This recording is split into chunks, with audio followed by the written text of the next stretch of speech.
This video is brought to you by GameMaker. And if you've ever wanted to get into game development, GameMaker does this really crazy thing where it's free. Just start making and only pay when you want to release your game to the world commercially. It's fast, it's user-friendly, and there's easy-to-follow tutorials, plus a dedicated community to help answer even my questions. How make man jump? GameMaker is a 2D game engine that's helped bring some of yours and my favorite recent experiences to life, like UFO 50, Chicory, Anton Blast, and of course, Yahtzee's own Starstruck Vagabond. Ooh, we talking about Game Maker? I love that program, it's so easy to use. As well as Starstruck Vagabond, I also used it to make all 12 projects in my 12 games in 12 months Dev Diary challenge. And I couldn't believe how much sex I got out of that.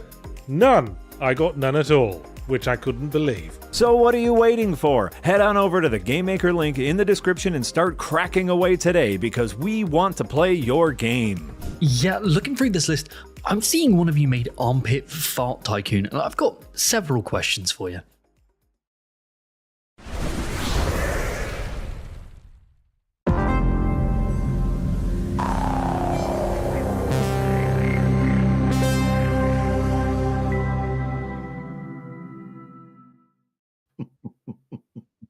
Well, hello everyone, and welcome back to The Rewind, episode number 30 for Tuesday, September 23rd, 2025. My name is Marty Sleva, and I'm joined by Darren Mooney, Jack Packard, and producer Eric. And listen, strap yourselves in. Make sure you're comfortable. Maybe stretch a little bit on some nice shoes, because we're going for a long walk today. We're going to be talking about the hit new film, The Long Walk. I don't even know if it's a hit. I liked it, so I'm going to call it a hit. It hit for you. Hit for me. That's good enough. We'll be talking about the new Stephen King movie, The Long Walk, touch on a bunch of other stuff we've been watching, maybe touch on the Emmys. Darren wrote a piece about the Emmys and what the pit being the big winner means. And just for Jack was saying he's been having a pretty good day, and so I wanted to make it even better because I wanted to ask him what he thinks about the Mandalorian and Grogu. So that's why I like piling on. When you're having a good day, I just want to make it better. And I know one thing you like talking about is the ugliest Star Wars thing I've ever seen. Here's the wonderful thing, Marty. I had a fabulous weekend. I'm feeling very good about myself. And then it's like, oh, we're going to do the rewind today. We've got to watch the new Mandalorian and Grogu trailer. I didn't, because I don't care about Star Wars. It's great. So I get to continue walking on motherfucking sunshine because I don't care about Star Wars. Some kind of a Skywalker over here on Sunshine. That's the name of the main character. Darren, welcome. What do you think about the baby? I would like to see the baby. It It is like, again, rendered. Was it forged for IMAX, but shot like a streaming show? It is quite an insane like juxtaposition of like there was a time where even the bad Star Wars movies kind of looked good, where like Rise of Skywalker. The trailer for Episode 9. Yeah, well, even looked Episode good. 9 itself has moments in it where it uses light reasonably well, and it's aware of these things called shadows and this idea of blocking and composition. But yeah, this is strange because it looks exactly like what I expect a Mandalorian and Grogu movie to look like, which is not what a Mandalorian and Grogu movie should look like. It looks like the streaming show that I've been watching on Disney Plus for free, or for $8 a month, or however much it is or was when I started back in 2019. Except now I'm going to have to go to a cinema and pay a premium to see a show that looks like that. It is strange how like now all the pleasures of home viewing in an IMAX. It has all gotten the pleasures and none of the comforts. The problem is it's not that it looks like the show. The show has gotten worse looking every season, I think. I think the show legitimately has gotten worse looking with every season, and I think this movie is the worst looking thing. And I'm just like, this is your first theatrical Star Wars movie once it comes out in 7 years, in almost 7 years. And this is what we're leading with, and we're trying to rescue or fight Jeremy Allen White, Jabba the Hutt's son. Jeremy Allen White, the bear, is playing Jabba the Hutt's son, who's like a UFC fighter. Who's like? What if Jabba were yoked? I love that is the note that got us here. It's like, what we all know Jabba, and his defining characteristic is that he's like a gigantic fat slug who's a gluttonous kind of consumer. What if, and hear us out, he was swole. That sounds like though it goes along the same, like what if Yoda but baby? What if Jabba but jacked? Oh, I kind of like this. Call him Chungus the Hutt. Yeah. Yeah, this movie's coming out next May, 2026. Man, the trailer did less than nothing for me. The trailer made me like, I was just like, maybe I won't see this. maybe Jack is Marty, right. Marty, come with me on this side of things. You just don't have to worry about it. No, It's but the problem is you didn't phenomenal. get to see Andor. You didn't get to see Andor. It's Yeah. like Andor's No. worth. Is It's not Andor that worth I this? didn't get to Maybe. see Andor, Marty. I chose not to see it, and I'm a happier person for it.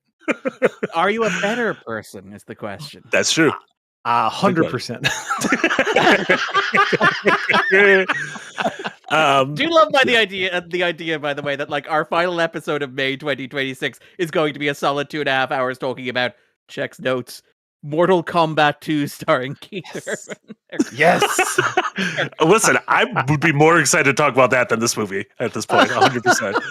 Especially if we're getting a Street Fighter movie the same year. Oh my God. It's like the mid 90s arcades are back. Have The you cast seen is the good. cast of the Street Fighter? It's insane. Yeah. And they keep showing behind the scenes footage where they're like going on roller coasters and stuff, and it looks like they're having a really good time. I like the fact that they're all friends now. That's what the main thing about Street Fighter is. They should all be friends. I think I love about Street Fighter. That's Mandalorian Grogu. I don't want to give it any more time. I don't think it deserves Kyle Mooney, Curtis 50 Cent Jackson, David Dalmatian as M. Bison, Cody Rose, Noah Centineo. Yeah, Eric Andre is Don Savage. Sorry, Yeah, I love that. Yeah, we're absolutely Beautiful. talking about like Mandalorian and Grogu here, but that is an insane cast. The better class than Mandalorian Grogu. I'm just gonna say that. They got Sigourney Weaver. Wasn't she already in? Oh no, she was. No, she you're showed up in the thinking of Alien. Defenders. No, I'm thinking of the Defenders. Didn't she show up in the Defenders? Like she was the big bad in that. She was No, the big bad. she wasn't the big bad. That was the problem with the show. She was the decoy big bad. She was a They small spent, bad. Right. They spent Who's like the big 6 bad? episodes. Elodie Young as Elektra. And again, no disrespect to Miss Elodie Young, who I'm sure is a wonderful person, but when you go from one of the defining icons of science fiction and horror cinema to we're putting this entire show on the shoulders of Elodie Young, that doesn't set Elodie Young up for an easy win, unfortunately. Yeah. Correct. So apparently the Defenders did not win any Emmys, but also because it came out 10 years ago. That's one of the reasons. It didn't win any Emmys. I love that it's like this Emmys as well. This would have been the final time. We sat down, we realized we had a massive oversight in 2014. We've decided to finally set it right. Yeah, everyone said, "Man, Luke Cage is really cool. He deserves more Emmys." Not Mike Coulter, just Luke Cage, the fictional character. Yeah, but yeah, the the Emmys. Emmy off Breaking Bad was that year? maybe Listen, they're fine. Yeah, They're fine. Breaking Bad is fine. They don't need Yeah. another Emmy. Yeah. Yeah, the Emmys were this weekend. Darren, you wrote up a great piece for us Monday morning, I believe it went out, or I guess there were 2 weekends ago. But the 3 big winners in terms of best drama and winning a bunch of awards around it was The Pit. Best comedy was The Studio, which we talked about at the beginning of that season, and best limited series was Adolescence. 3 shows I enjoyed quite a bit. Darren, just from like a mile high view, what did you think of the Emmys, and do you think it speaks to anything bigger in the entertainment sphere?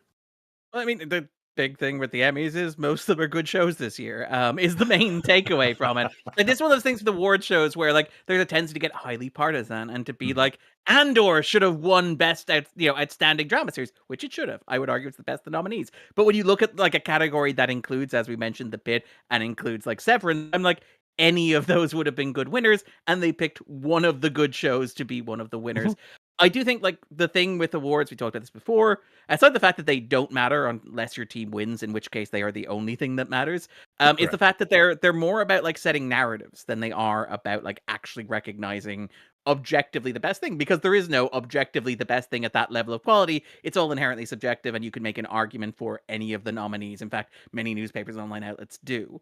But, like, you do have this situation where when you're awarding at the Oscars or the Emmys, you are constructing a vision of, like, what entertainment should be and what it should look like. And if you look through the history of the Emmys, generally speaking, the Outstanding Drama Series winner has always been, this is what television is, and this is what television should be, and this is the model, and this is what we want to do, and this is what you should keep doing. And I think it's very interesting in that context specifically that the Emmy didn't go to. I mean, Andor was never going to win because it didn't have the support in the acting categories, but it didn't go to Severance, which was loosely seen as the front runner. If you look at all the lead up to the awards, everybody's like, The Pit is in 2, but we all think it's going to Severance. Like, it was pretty much like lockdown. It's gonna be Severance, and if it's not Severance, it's gonna be The Pit, and it turned out to be The Pit. And I would argue the reason for that is, what is the narrative that Hollywood in general and the people in that room specifically want to tell? And that is, do they want an industry that is defined by massively expensive, prestige, heavily serialized streaming shows that are shot outside of Los Angeles, cost huge amounts of money, and often involve extensive reshoots? Or do they want the future of the industry to be a good old-fashioned procedural template, in this case, a medicine show set in a hospital, that produces 15 episodes in a season, that is going to be produced annually, ensuring that you have steady work for writers and for actors, and crucially is produced in Los Angeles itself, not only growing talent within the town, but also spending money in a town that has been, ravaged not only by fires, most recently, culturally is under siege by like the administration, but also has been like massively damaged by the 2 horrific extended strikes in 2023, which the industry is still recovering from. And it does feel like, as much as The Pit is a deserving winner, and as much as I think The Pit is a very good show, and if you haven't seen it, I would wholeheartedly recommend it. I have been pit-pilled. Thank you, Marty. But I do think that, like, it is setting a narrative of maybe we can get back to, if not classic television, if not 90s television, like the winners like Eeyore or The West Wing, we can maybe pull back to something that is stable in a way that streaming generally hasn't been, that is reliable, that is consistent, that produces a large body of work, that grows talent in the industry. And again, Noah Wyle, who won his Emmy for Outstanding Actor, like, he is seen as like royalty in the town, because like a large part of his campaign publicity wise for the show, but like awards wise, like for the Emmys, was, we want to keep this in LA. Making this in LA was a big deal for us, and it mattered to us, and it was important to us. And it does feel like the award is the industry saying, more of this, please. Give us more shows like this. Like so Matlock 2026 is where we're going, I think. Yes. More Matlock. I think my favorite thing about the podcast is I could have like a kernel of an idea and be like, what do I think The Pit winning means? And I could just ask Darren, and then he could just tell me, and I'm like, that's great. That's perfect. I kind of thought like something around there, but you just articulated it very well. That was really nice. I do think it's very interesting that like even like The Pit being a return to classic 90s, early aughts era television, 15 is the new 24. Like this is basically old television, but we can't do 24 episodes a season now. We just can't do that. We're talking about episodes. Let's be clear. 15 is the new 24. Episode count. I mean, like, even with shows like Criminal Minds and NCIS, even like the procedurals that are on your broadcast linear television, that order is shrinking as well. And that's because costs are going up as well, and because pennies are being pinched, and because all the money is being funneled into the streaming services so you can produce things like The Mandalorian and Grogu. Like, like Jeremy Allen White's like right bicep is like 14 episodes of The Pit, By the way, it is also worth noting, by the way, The Pit, I think, costs somewhere in the region of between a quarter and a third of what like Andor or Severance does per episode. And that is also probably a factor as well. It is much more sustainable. Also, the new law that has been passed that in order for a show to win, it has to have someone from Donnie Darko in it. And Noah Wyle was in Donnie Darko, so that's fine. So that's actually a new rule going forward. So any show has that. So if someone's got Drew Barrymore next year, it's a lock. There's not that. Whoa! You know what won Best Comedy? The studio. You know who was in the studio? Seth Rogen. You know who was in Donnie Darko as one of the bullies? Seth Rogen. I don't think anyone in adolescence was in Donnie Darko. Oh my god. Owen Cooper was one of those minus 5 years old when Donnie Darko came out. I said my thing as a goof, and then I got a little bit deeper, and I started to believe it, Yes. which is pretty dangerous. You have to believe. Incredible. But yeah, congrats to those stories. Oh yeah, and the studio and adolescence. I thought both again great. Like I fucking loved the studio top to bottom, and I'm excited that it's coming back relatively soon. Yeah, and like Dan Gilroy winning writing for Andor. Yeah, again, I didn't expect Andor to win anything, so it winning writing was like a nice like, big bonus on top of it. Like I do think it was a really good slate, and like this is the thing, we talk a lot about movies on the show, but like it has been, I think, a great year for television as well. It's a pretty good. I mean, everything's great. I just want to like not just film, not just the larger world. Everything is perfect. We're all walking on sunshine continuously.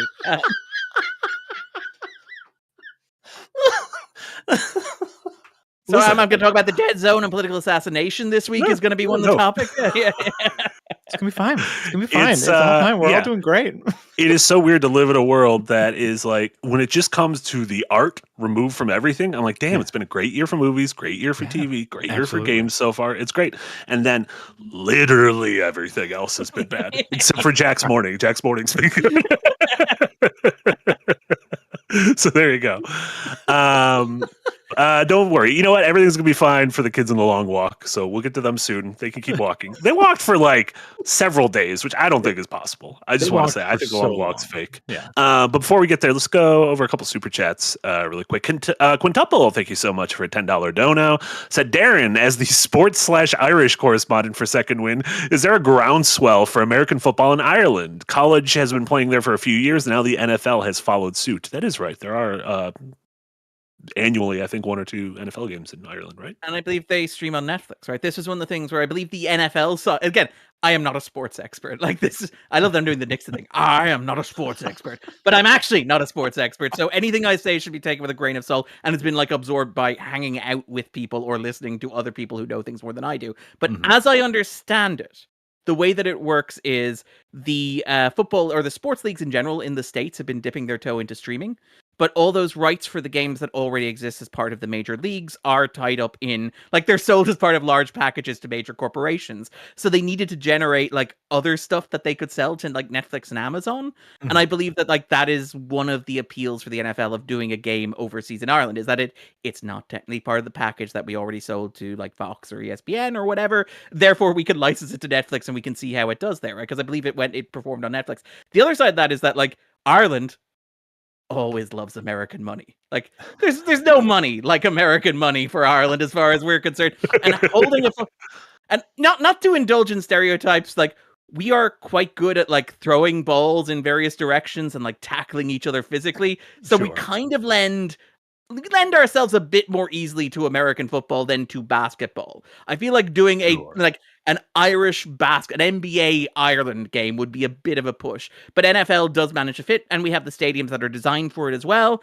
And so, like, it's a nice excuse to generate large amounts of tourism in autumn, basically, bring in a huge flux of people from outside the country, bring in lots of money. And there is obviously that historical association between Ireland and America where, like, you do have fans who are like, we have relatives over there, or we came from there, or it's a place that speaks English and we have a cultural heritage and it's good to explore. So that is, I think, the reason why it is the way that it is. And you're right, I remember it being college football games, feel like a decade ago, but it has become the NFL in the past 5 or 6 years, as far as I'm aware. Like, I remember being a COVID thing, and it is absolutely massive. Not to be the guy who complains about the arrival of large numbers of people in an urban area that is in no way designed to support that volume of people. But hey, we're all getting paid, so just cram them in. It does make the city a little bit difficult to navigate just logistically while that is happening. But yeah, it is. It's a massive thing over here. I don't know. We don't really talk about it that much. It doesn't really get much play in Irish press.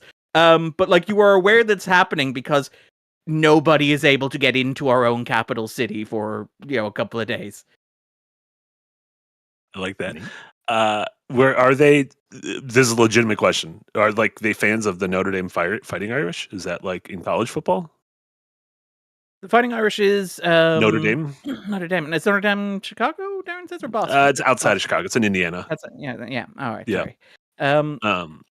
I feel like I'd be a fan if there was a team from abroad called the Fighting Americans. No, I actually wouldn't. I would distinctly. Now that I said that out loud, I think they would literally be my least favorite team. I think they would. I think. Okay. Yeah. Yeah. I just had to think about that a little bit. The Irish relationship to Irish Americans is, shall we say, complicated in interesting way. I would suggest that there is like a little grain of truth in Halloween 3 Season of the Witch, suggesting that like Irish Americans are perhaps the most ruthless people on the planet. The most unchecked force for capitalism in the world is Irish Americans. But there is like an interesting relationship between Ireland and its diaspora. And you can see that in things like, say, for example, the relationship between Ireland and the Banshees of Inisherin, which is a movie that I personally quite like. I think is very, very good.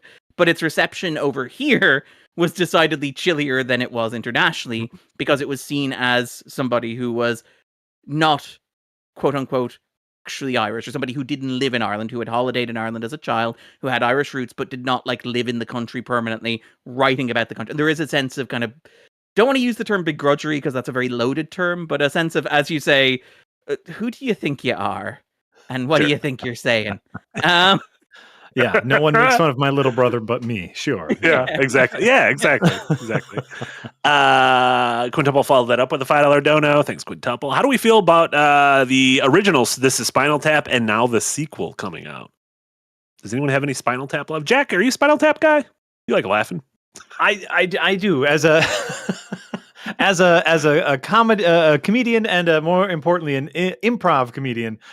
Seeing all the Christopher Guest movies, Spinal Tap, Waiting for Guffman, Best in Show, trying to think of A Mighty Wind, if I can name them all. But huge part of kind of my comedy backlog. This is Spinal Tap. The issue is like they are wonderful experiences, these movies. They are wonderful touchstones of comedies. I would call none of them exceptionally good movies or exceptionally good comedies, though I personally enjoy them all with a lot of asterisks next to them. I've never got them. Never gotten it. I can understand that completely. I've seen them all once, and I just never... Like, I'll put this is, I think it's a little too European for me. Right up there with Wallace and Gromit. Yeah, exactly. Darren, what do you think about Spinal Tap and the greater? I mean, just to be clear, when you say it's a little bit too British for you, it is worth acknowledging his full name, which is Christopher Hayden Guest, the 5th Baron Hayden Guest, who is a hereditary peer. Yes, perhaps the most British thing imaginable. But this is interesting. I like the first Spinal Tap. I don't love it as much as most people seem to, and it's really interesting because it arrives in... You're talking about it in terms of Christopher Guest, which is a perfectly legitimate way of talking about it. I see it arriving in the middle of this like golden run of like Rob Reiner films, which is just, he's just like wall to wall bangers, like from the 80s into the 90s, where it's like Few Good Men, Misery, Stand By Me, The Princess Bride, Spinal Tap, and then it's just like, and what do we follow them all up with? North is the one. That's the touchdown I'm gonna land. And it is so fascinating because, like, for me, Rader is one of those directors who was just like broken by a movie, where it's like there's with certain directors, there's like a movie so bad that when they get it out of them, like there's not much of them left afterwards. And like Rainer is for me one of those guys where like he's continued working. He's made a steady string of movies. I cannot remember any of them. Is there like the Story of Us, like the Bruce Willis, Michelle Pfeiffer, 1999 Weepy movie is one of them? Yeah, like that. That's the kind of quality or caliber of work that we're talking about. I will say I have seen Spinal Tap 2, The End Continues, and it is fine. It is probably the best movie that Rader has made in 20 years, which is the faintest of possible praise. Solid 3 stars. But it does exactly what you expect it to do. It is... I will say, I was very charmed by how like gentle and low stakes it was. Where I was going into this movie and was really worried that we were going to get like wall-to-wall nostalgia, and that thing that you get with, say, Ghostbusters Afterlife, which is, isn't this comedy from the 80s really the most important thing that ever happened in your life? And isn't it like an absent father coming home to visit you and put his hand on your shoulder and tell you, well done, son? And luckily, Spinal Tap 2, The End Continues, is not that. It is just more Spinal Tap. It is just a bunch of guys clearly hanging out, enjoying each other's company, riffing on each other, doing the stuff that, like, at the time felt like revolutionary and bold. And, like, for many people, you know, Spinal Tap would have been the first mockumentary that they saw. It would have defined the genre. For a lot of people, it's the only mockumentary that they had ever seen. This is just like more of the same. It's leave the camera running and have a bit of banter. And there are some moments where it gets like a smile. Like my lip turns up while I'm watching it. Or a moment where like you'll get something like Michael McKean saying, I'm really looking forward to that new Jeremy Allen White movie. I am Springsteen going on 17. And I'm like, yeah, you got a chuckle. You got a little bit of a giggle from me. But mostly it's just fine. It's a pleasant enough time if you like the cast, if you like the characters, if you like the actors, and you don't mind spending, I think it's 80 minutes and out, which is like also Love to that. its credit. Yes. Yeah, Love that. It knows enough. Yeah. You know, these types of movies, like, it's based in kind of a theory of improv and sketch writing that became really popular afterwards, came out of SCTV, Second City. This idea of like, we're going to start with an improv bit. We're just going to start like by just kind of throwing ideas at the wall. And then we're going to use that improvisation to write a sketch. And, you know, a lot of your favorite sketch writers from like the heyday of SNL grew up with that method. And that has a grandparent in Spinal Tap and in Christopher Guest and all those mockumentaries where they just kind of figure out the loose frameworks of a scene, improv it out, edit out all the garbage, retake, rewrite as they go. And it's really a fun way to do live theater and live comedy, generally because that's cheaper, the stakes are lower, and there's a bar right outside. But in a movie sense, they're just not quite what you want from a movie. I love them, but I very, very much understand if it's not everyone's cup of tea. Yeah. What I will say is, like, after watching Spinal Tap 2, I went home and watched Pop Star Never Stop, Never Stopping, and I was like, this is the true spiritual sequel to Spinal Tap. Like, this is 100%. How you make like a modern version of Spinal Tap. And as much as I didn't hate Spinal Tap 2, it's like I'm going back and watching Pop Star and going, yeah, this is a masterpiece. This is scratching that itch for me. Yes. While we were talking, I looked up. I wanted to see what the last Rob Reiner movie I saw was, and I think it was The Bucket List. I saw The Bucket List 18 years ago. Oh, yeah, that was like a pretty big one. I mean, he also did the LBJ movie with Woody Harrelson. I literally just saw this movie, LBJ, and I don't mean I've seen it. I just found out of its existence. An LBJ biopic starring Woody Harrelson came out in 2016, and I'm like, no, it didn't. This isn't real. What do you mean? What do you mean? There's just a movie called LBJ? It is like the perfect, it's the perfect like capstone to the Obama era, where it's like, let us celebrate how far America has come by telling this story of the president who like really began pushing the boulder up the hill, and it lands with such dead weight in the award season of 2016, November 3rd. Genie. It premiered at TIFF in September 2016. They took a look around at the general political climate in America and were like, not doing that. And it didn't come out until November 2017. Nice. Yeah. However, a modest $20 million budget and an even more modest $2.5 million box office. so there you go. That's why we don't hear about them. Do you reckon that Rob Reiner's going to get a phone call like he did famously with The Princess Bride like 20 years from now, where like, it finally happened. LBJ's in the green. It's like, I could do it. Amazing. All right, we're going to save most of the rest of these for a little bit later. However, Fungus Finder's next one with a $2 dono said, I'm taking a long walk right now. Am I movie star?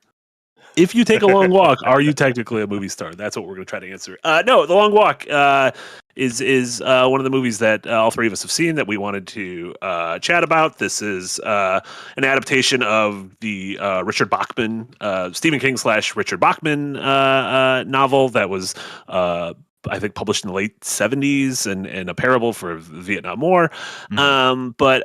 This movie just came out, directed by Francis Lawrence, written by J.T. Molyneux, who did Strange Darling, wrote and directed Strange Darling from a year or two ago. That was really great. This one stars Cooper Hoffman and David Johnson. What did you guys think right off the bat? Jack, what did you think of Walk? My very short, my introductory to what my thoughts of the movie is, this is a very good movie, if not sometimes very silly, unintentionally silly.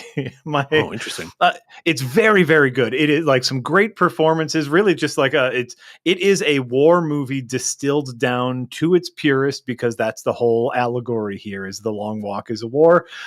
But you see, okay, so the movie is literally who can walk the longest, the winner wins a big prize. That's the setup for the movie. There's 50 boys from each of the 50 states. They have to walk the longest. If they stop walking, they die, and the winner gets a big prize at the end. And it is structured very purposefully as a war movie. If you've seen Saving Private Ryan, The Long Walk will have all the same beats as any standard war movie, but they're just walking down a street. And so sometimes that juxtaposition of someone giving like a rally the troop, Oscar-winning, rousing speech happens, and you go, hell yeah. And it's just a bunch of kids walking down the street. Huh? Counterpoint, Jack. That is why the movie is awesome. Oh, I agree. I think it's a very good movie, but every once in a while, that juxtaposition will hit you in the wrong way, or it hit me in the wrong way. I kind of love, like, that's the thing that I loved about it, is that there is this question of, like, can you make an anti-war movie? It's the Francis Truffaut thing, which is the idea that any depiction of war glamorizes it, and it goes for anything. It goes to, can you depict violence in a way that doesn't, like, stylize it or make it interesting or cool? Yeah. The question of, like, why we watch slasher movies, is it to be horrified or is it to be excited, whatever. The depiction of the act glorifies the act, etc. And, that's all generalization. I think you can make an anti-war movie. Come and See is, like, one of the most viscerally unpleasant movies I've ever seen. You can depict violence in a way that is stomach churning and disgusting and isn't, like, exciting or interesting, but generally speaking, like, that is a big concern. And what I really love about, like, The Long Walk is that it is taking, like, specifically in the context of being directed by Francis Lawrence, who's the guy who's responsible for Constantine, but he's primarily these days known for doing, like, the Hunger Games franchise. It is taking the young adult child soldier genre, which is like, we're going to take these kids and we're going to put them in an arena and they're going to kill each other. And isn't that horrible, but also very exciting and cool, and buy our popcorn bucket. And stripping it down to the most minimalist version that imaginable, where it is not cool. It is not stylish. It is never, it is never, to your point, particularly exciting. It is kind of grim and gritty, and it is a literal slog to get through. And this is a movie, like, without spoiling it too much, this is a movie that is very, very, very interested in the logistics of how does one go to the bathroom during the several day long walk. And listener, if you're asking that question, I want to assure you The Long Walk has a very detailed, graphic, and explicit answer several times. But it is a movie that manages to be about the stuff that you're talking about, but in a way that never really makes it exciting or interesting. I'm never, like, at any point in the movie pumping my fist in the air going, like, yeah, you guys walk hard, like, do the Dewey Cox, which I think is a remarkable accomplishment as a piece of, like, filmed entertainment. And it's also good. Like, it's the way I'm describing it makes it sound like an art film where it's like, can we make the most grueling, unpleasant and boring movie imaginable. And it's like, you probably could, but can you do that and also be entertaining and good and interesting? And somehow I think the movie manages to do it, which is so interesting about it. It's really fascinating. Again, taking a war movie, but transposing it onto this walk, because the kids, our soldiers, are never fighting with each other, and so when there is violence, and it is graphic, it is always horrifying, because there is no good guy, bad guy scenario. It is just a group of kids walking. Really bold decision to make the violence as graphic as it was, as early in the movie as they did, and I really love that. Really helped set that tone, set up the stakes really well. Yeah, and I think the thing could kind of completely fall apart if the leads weren't as good as they are. If Cooper Hoffman and David Johnson weren't as good. And honestly, the cast top to bottom, I think, is great. Even Mark Hamill's playing like a very kind of caricaturized evil military general, but like his snarl is great. Like, I fucking love how he sounds. And Judy Greer as like the heartbroken mom when she pops up just a few times in the movie is like, it's great. Like she needs that opening, the sort of the pep talk in the car, and that's really all she needs. And the rest of it is like visual. And I think she's wonderful. But yeah, Cooper Hoffman and David Johnson as the two leads. I think both of them are like magnetic in this, and I don't know, it works. I do agree. Like, it is almost, even though the movie isn't that long, it does. You almost feel a bit of their exhaustion and a bit of their boredom, and part of it is because I think they start in Maine, right, and then they go 300 miles through New England, I think, down to Pennsylvania, maybe. But the scenery doesn't change that much, right? Which in a lot of places in America, like where Jack and I are, if you go a couple hundred miles, like, it's kind of going to look similar the entire walk. But that lends to these moments where there's these like small pockets of beauty in the mundane, of like a bunch of mailboxes lined up and a cat on it, and the kids just walking by and kind of looking at that. And there's like something really heartbreakingly beautiful about the fact that that's one of the last things these kids are going to ever see. Yeah. Like, to give a sense of like how flat and how long and how like generic the surroundings of this movie are, it is a second act high stakes escalation that they get to a hill. Like, the kids arrive at a hill is this movie's equivalent of the beach sequence in Saving Private Ryan, which is frankly incredible. Like, this is like, I worry that I'm making it sound like an academic exercise, because like there is a part of my brain watching it that's like, how is this a movie? How is this like an entertaining movie that I will recommend to other people, that I will probably watch again, and that I will think is one of the best movies of the year, when it is doing all of this nonsense? When it is like, when you boil it down, this is what the movie is. But like, it is so fascinating that like we reached a slight incline. Is like, oh my god, what are they gonna do? I grip the edge of my seat. And by the way, you feel that, like, because you see the sign, before the soldiers see it, and your heart sinks knowing that they are going to have to now walk slightly uphill for a little bit, which is beautiful. I guess part of this movie is silly feelings does come from that feeling, Darren, where a lot of the things I really loved about this movie were slightly academic, to the point in which I could see this being a part of a film curriculum down the line, just because it is so basic. And I don't mean that as a bad thing. It's just, that's what they have. One of the neat things for me looking at this from an academic point of view was the cinematography. There's not a lot that you can do while walking down the road, because it's just a bunch of kids walking. So every once in a while, the group of kids will come across like an onlooker. And I think a really neat thing that they did is most of the shots while the kids are walking are relatively close up. But whenever they show a regular American, someone who's not in the walk, it is generally speaking pretty darn far away. They are small within the frame. And later on, they actually come across a whole group of people near the finale, and all of them are almost backlit in silhouette, creating this really wonderful kind of like distant and faceless Americans, overlooking the war that they're going on, like a real sense of not caring about their struggle. Hello, this is about Vietnam. But it's like these kind of academic things also is what makes me feel a little cynical about the movie. It's still very, very good, is is what I will say. And I'm here praising all of the artful and mechanical decisions they made, but some of them are a little on the nose. Mhm. That feels like a bullshit complaint. It feels- What is the over under on like the two leads of this movie having Oscars in the next 25 years? Like that is when I'm watching this, I'm like, and if not, I think like Janssen may end up because he's British and because like I don't know where his career is gonna go. He may take longer, and it may be like he gets to 70 and we're like, oh, we finally realize how good this guy is. But like Cooper Hoffman is royalty, and he's the son of Philip Seymour Hoffman. Like I'm watching this and I'm going, this is, to Jack's point, a very high concept Stephen King adaptation. This should be like, this is the kind of movie you could theoretically make this for television. I think, to your point, it is very well shot, it's very well edited, it's very well directed. But these two performances are, to my mind, like world class. Like, absolutely. 100%. My other big complaint about the movie has nothing to do with the movie. Again, I think the movie is very good. This is being advertised as a horror movie.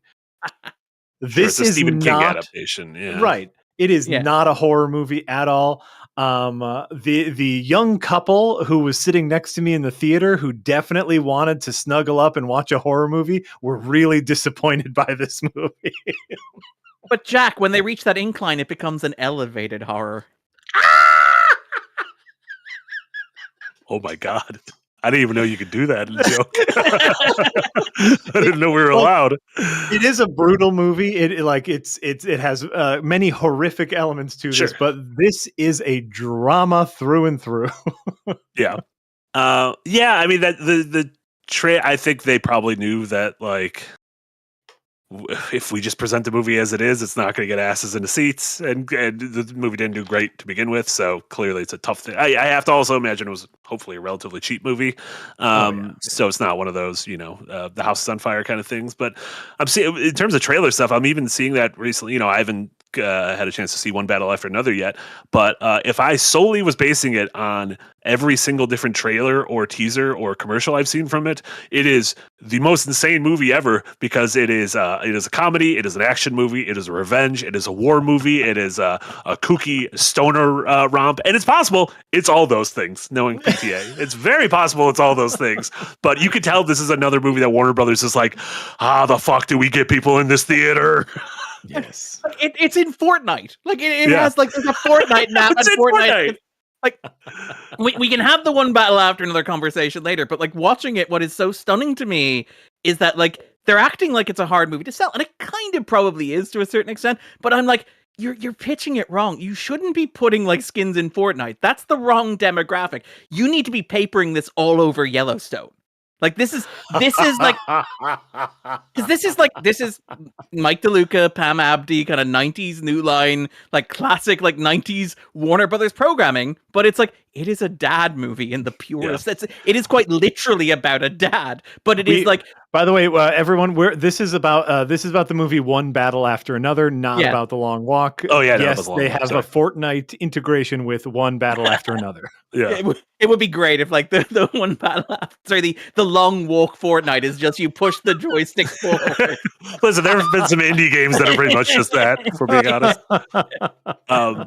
You mentioned Yellowstone. That just reminded me. I was at the grocery store a few days ago, and did you know there's an entire line of Yellowstone branded food at the grocery store? Yellowstone coffee, like ground coffee, Yellowstone rubs and marinades, Yellowstone canned chili, Yellowstone frozen meals, and it's like from the Dutton family. I'm like, I know how big this show is, but none of us realize how big this show is, that they have dozens of grocery store items. Like, what other show has that? Yellowstone American cheese style slices. Yeah. It is gnarly. Like, it's obviously just like some other company was like, oh, we got to write to license it, so let's just put it on a bunch of stuff that feels frontier-y. And noticeably, we don't have Kevin Costner's face on any of them. No. Are you saying he doesn't eat the weird canned beef chili?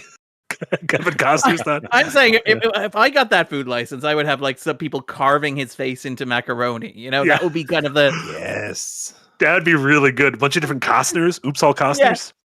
Yeah. I can get by that. And if you get a bet, you get like there's a grand prize when you get a bet or something. You know. Hey, look, it's Wes Bentley. Incredible. Where really, obviously, it's like a big kind of sprawling topic, but are we fans of Stephen King adaptations? I mean, there's a million of them, so it's hard to like answer that across the board because there are some like movies. Because some of them are literally the greatest movies of all time, and some of them are literally the worst movies of all time. Marty, if we're just going by raw numbers, the answer would probably be no. Are you telling me that one Shining can't beat 50 Tommyknockers?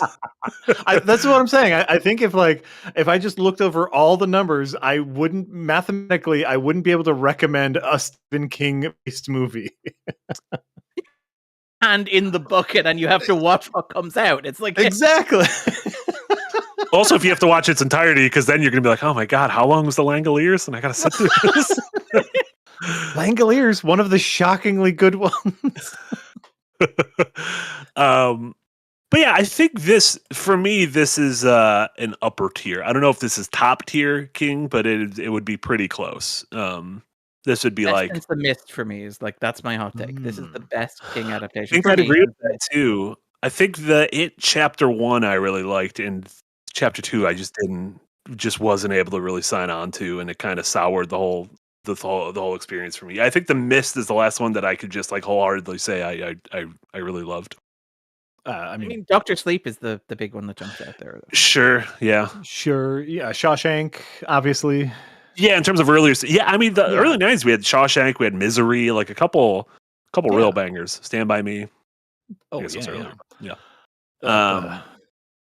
Trying to go through the King Rolodex now. And I mean, the Dead Zone, which is pretty great. Obviously, you mentioned The Shining. Like De Palma's Carrie is a great one as well. Yeah. Like there are, when you put his work in the hands of a great director, and it's great that like King doesn't always like those movies, and he's entitled to his opinion.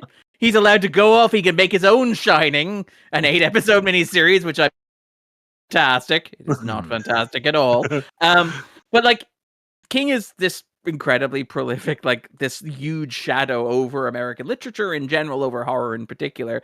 Yeah, I mean, like I broadly speaking find King's stuff interesting, and I think he's a good basis for a strong director. I generally think the quality of a King adaptation is in many ways tied to the quality of the director. Like it's if you give it to Stanley Kubrick, you're going to end up with The Shining. If you give it to De Palma, you're going to end up with Carrie. If you give it to King himself, maximum overdrive, you know? I would go harder with that statement, Darren.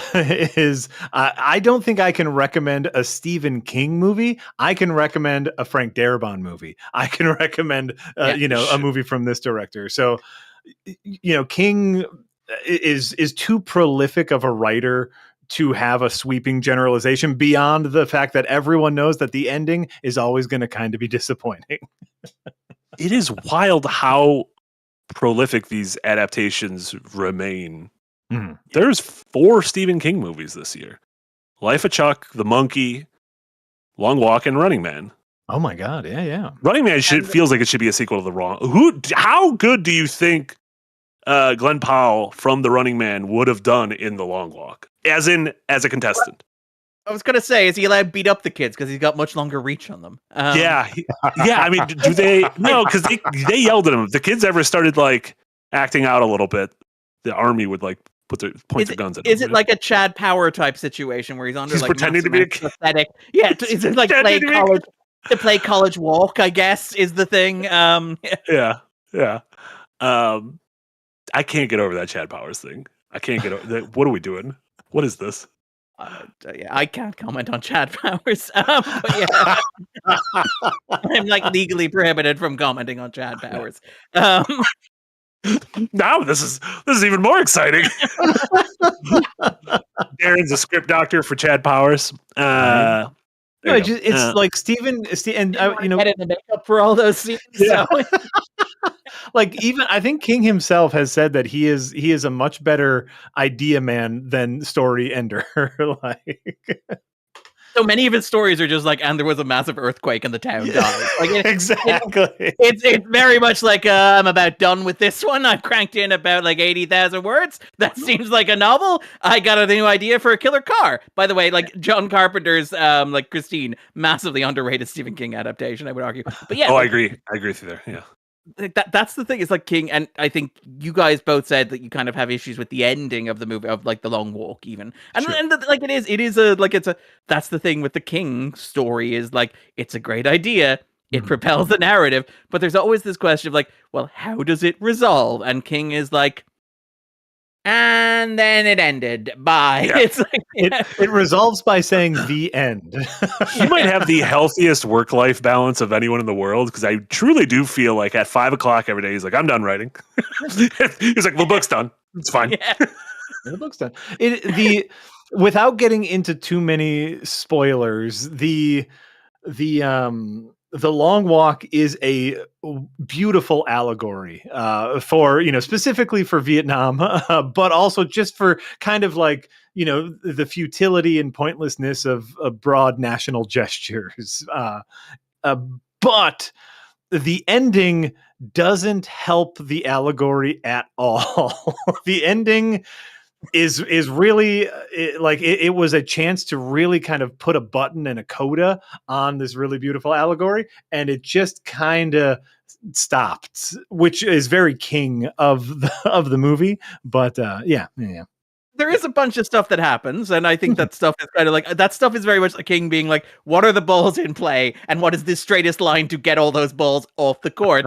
But like, once you get past that, the actual ending of itself, I do kind of like. I like the closing image of the movie. Sure. I like the closing like idea of the movie, and how it like how the long walk resolves after it is ostensibly resolved. But yeah, and to your point about like allegory, I think like one of the things I do love about it is that you're right, it's a Vietnam allegory. He's basically conceded it's a Vietnam allegory. It can be read as anything. You mentioned the idea of like, gross national like pride and stuff. There's a lot of leaning on like the economy in this version, which is very clever. Like it's a very obvious attempt to update it for the modern world. They stop short of just going, eggs are pretty expensive right now, right? As they look at each other walking along this desolate, barren America. But like, it is more broadly like, it's just a beautiful, like the Shawshank Redemption. It is a beautiful metaphor for the human condition, which is this idea of we're all on our own long walks. And I think like my reading of it has always been, while King was definitely inspired by Vietnam, he was writing this in the late 60s into the 70s, when he was in high school and when he was in college, when he was teaching classes, and when he was like just writing continuously, sending stuff out and getting rejections back. He's talked about this, like, for all that King is like gold now, and for all that like Bachman is this character King created as a gigantic screw you to everybody who had like ever rejected him, where it's like, now I am famous and powerful enough that like I don't have to go through the stage of being rejected by people at the front door. What if I take my like writing as a teenager, my writing as a young man, and just publish it under somebody else's name? Will that still be like massively popular and well reviewed? Was the issue the gatekeepers and not me? Which is just such a great use of that level of power and fame. Is like, not only am I famous now, and not only am I accepted now as a great writer, I want to know that when I was 14 years old, just cranking the typewriter keys, I was writing bestsellers too, and I have the power to exercise that. But The Long Walk is, to me, like, it feels like a metaphor for the process of writing. It is this idea of, and how King talks about writing in like Dance Macabre, which is one of the great books about writing, on writing, which is one of the other great books about writing, but where King's, to the point we talked about there about like King's work-life balance and King clocking off at 5 o'clock, King's writing advice, and it is writing advice that I follow for better or for worse, is write a little bit every day. That's it. It's like, just, it doesn't matter about planning. It doesn't matter about you don't have to have a long-term arc. You don't have to have a goal. You don't necessarily have to set a target. The key is just sit down, make time every day, put your hands on the keys, and let something come out. And what you'll find is, over time, hopefully, it'll get a little bit better, or a little bit less bad. I think you just got a little bit less bad. And then after a little while, it'll be even less bad. And as it goes, you'll improve. And like, that to me, is something of there's something of the long walk in that, which is the idea of, if you just keep doing that long enough, And again, not to speak overly personally, not to get into like my own personal life a bit too much here, but like as a writer, as a film commentator, as somebody who does this job that I love doing and is very lucky to do it and very lucky to have the opportunity to do it, like a large part of why I do it is because I did the king thing of just continuing to do it every day, where I started surrounded by people who, frankly, were more talented than I was, who was smarter than I were, who were better than I was at that sort of stuff. And as time went on, they eventually slowed down and they stopped for 30 seconds. And then Mark Hamill came along and put a bullet in their head. No, but they went off and they had to get jobs and they had to get mortgages and they started families and like they had other interests and they had to give up like the pursuit of writing about film or writing about television or engaging with culture. And like some of the greatest, most talented writers I have ever known are like working in the Irish Times subscription department because they need to have a mortgage, because they need to be able to support their family. And there is something to me of that in The Long Walk, which is that idea of if you just keep going past the point of pain or reason or logic, if you persevere single-mindedly with enough focus, you will eventually arrive at wherever it is you're meant to be. And that to me is like, it's a really pure, very simple, very straightforward metaphor, but it is enough that you can hang an entire movie on. And then, as you say, you have the Vietnam stuff, you have the national stuff, you have like this idea of kids being killed. Like, it has so much on it, but at its core, it is just this perfect metaphor for me, for like what King was probably thinking while he was writing it. And I think it's beautiful. I do think it's beautiful. Absolutely. Well, and if you tell yourself, I have to write for an hour every day, and you stick to it, if you have to go to the bathroom halfway through that hour, you got to go on the floor of your office. You got to go right where you are. You got to keep typing. Yeah. It's the only way to become a writer. If your word count drops below 30 keys a minute, your entire chapter will delete itself. I kind of like that. That sounds like a nightmare. That sounds terrifying. Many King novels are about like this idea of a writer who can't write, which is like so specifically a King fear that you can feel like permeating his work. It's like, what is the worst thing that could happen to a human being? And King's like, what if, and hear me out here, there was a writer who ran out of ideas and couldn't write. And I'm like, I know what keeps you awake at night, Stephen. He's like, well, he's only gonna do that once, right? He's like, no, I got another secret window. You ever hear that? Brad doesn't know how to write anymore. Revival is not the one, and what's the one that he sold for like Viking Press for like $17 million? Oh, yeah. What if there was a writer and he couldn't writes the most prolific writer in American culture? What an incredible racket. Great man. Before moving on to a bunch of the other stuff we've been watching, a couple more super chats. R. Damour with a $5 dono. Thank you, R. Damour.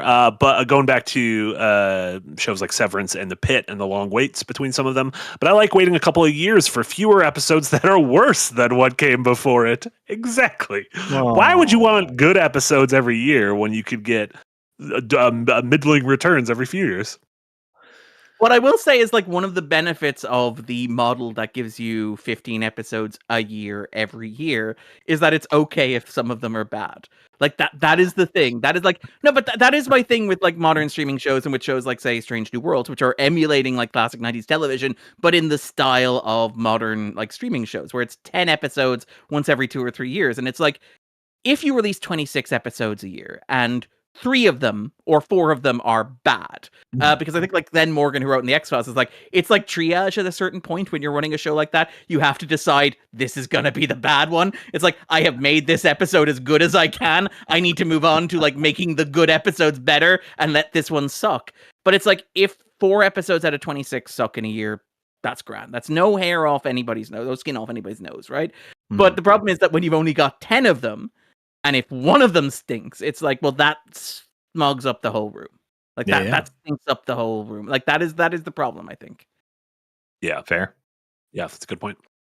Thank you so much. Kid Barchetta, thank you so much for the $2 dono. Might have left out some words here, but said, Darren, how do you keep up gaming news and then Con Air great?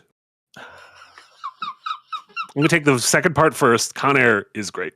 Con Air great. Con Air is great.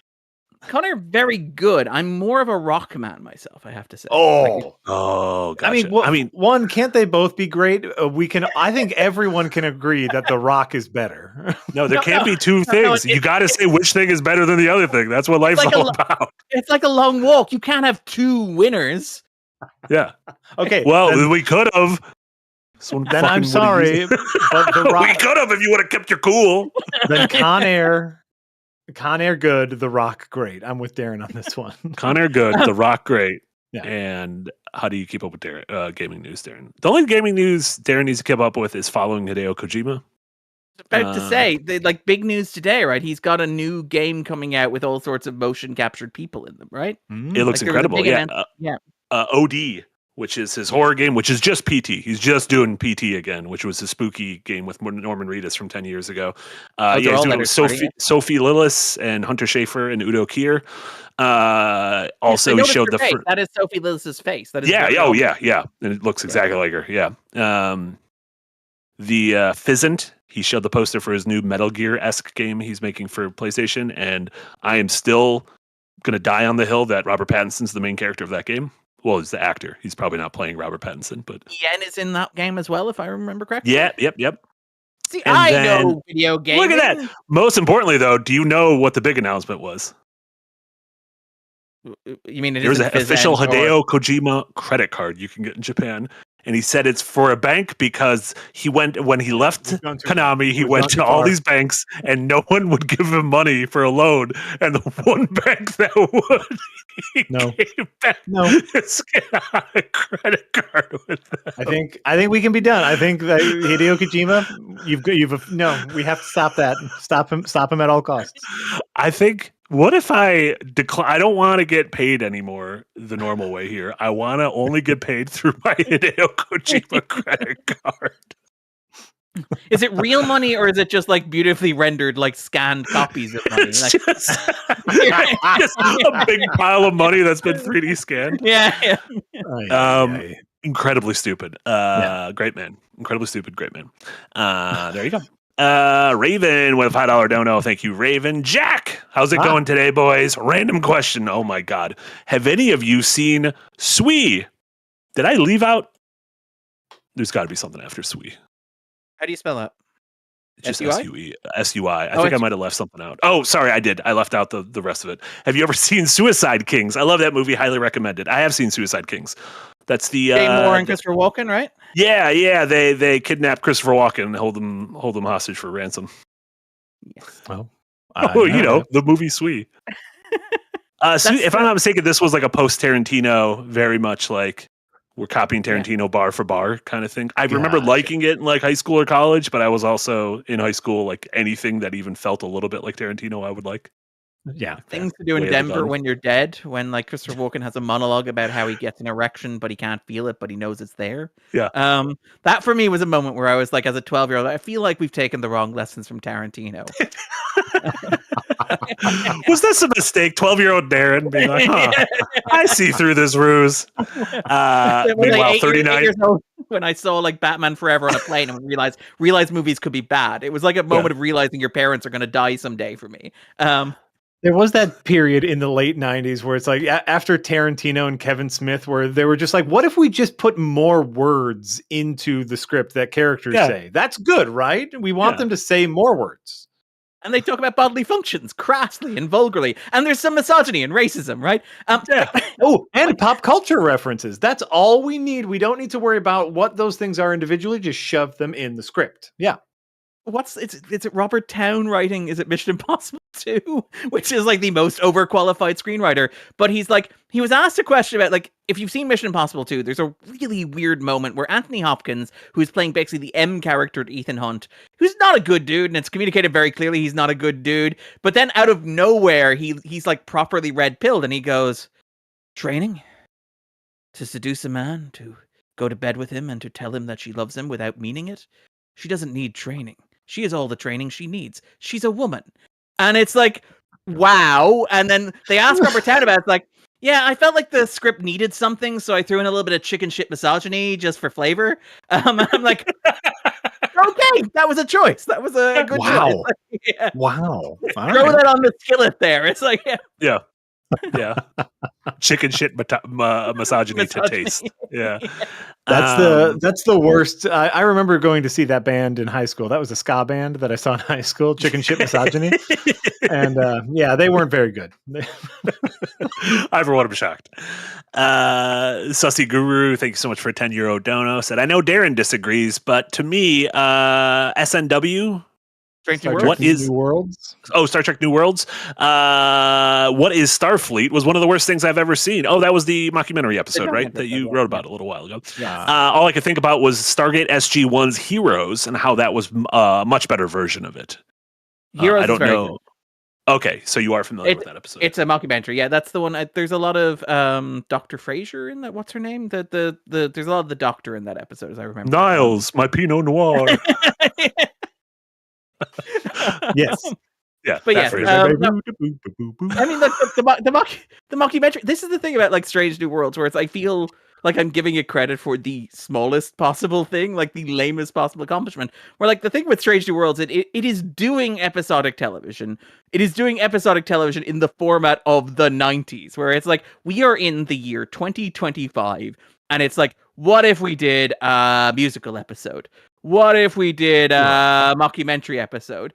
And it's like, these are technically new things for Star Trek. And I'm like, I like Star Trek doing new things. It is better than doing your countless retread of Darmok, an episode which I absolutely adore, but I don't ever need to see repeated with people who aren't Patrick Stewart. Yeah.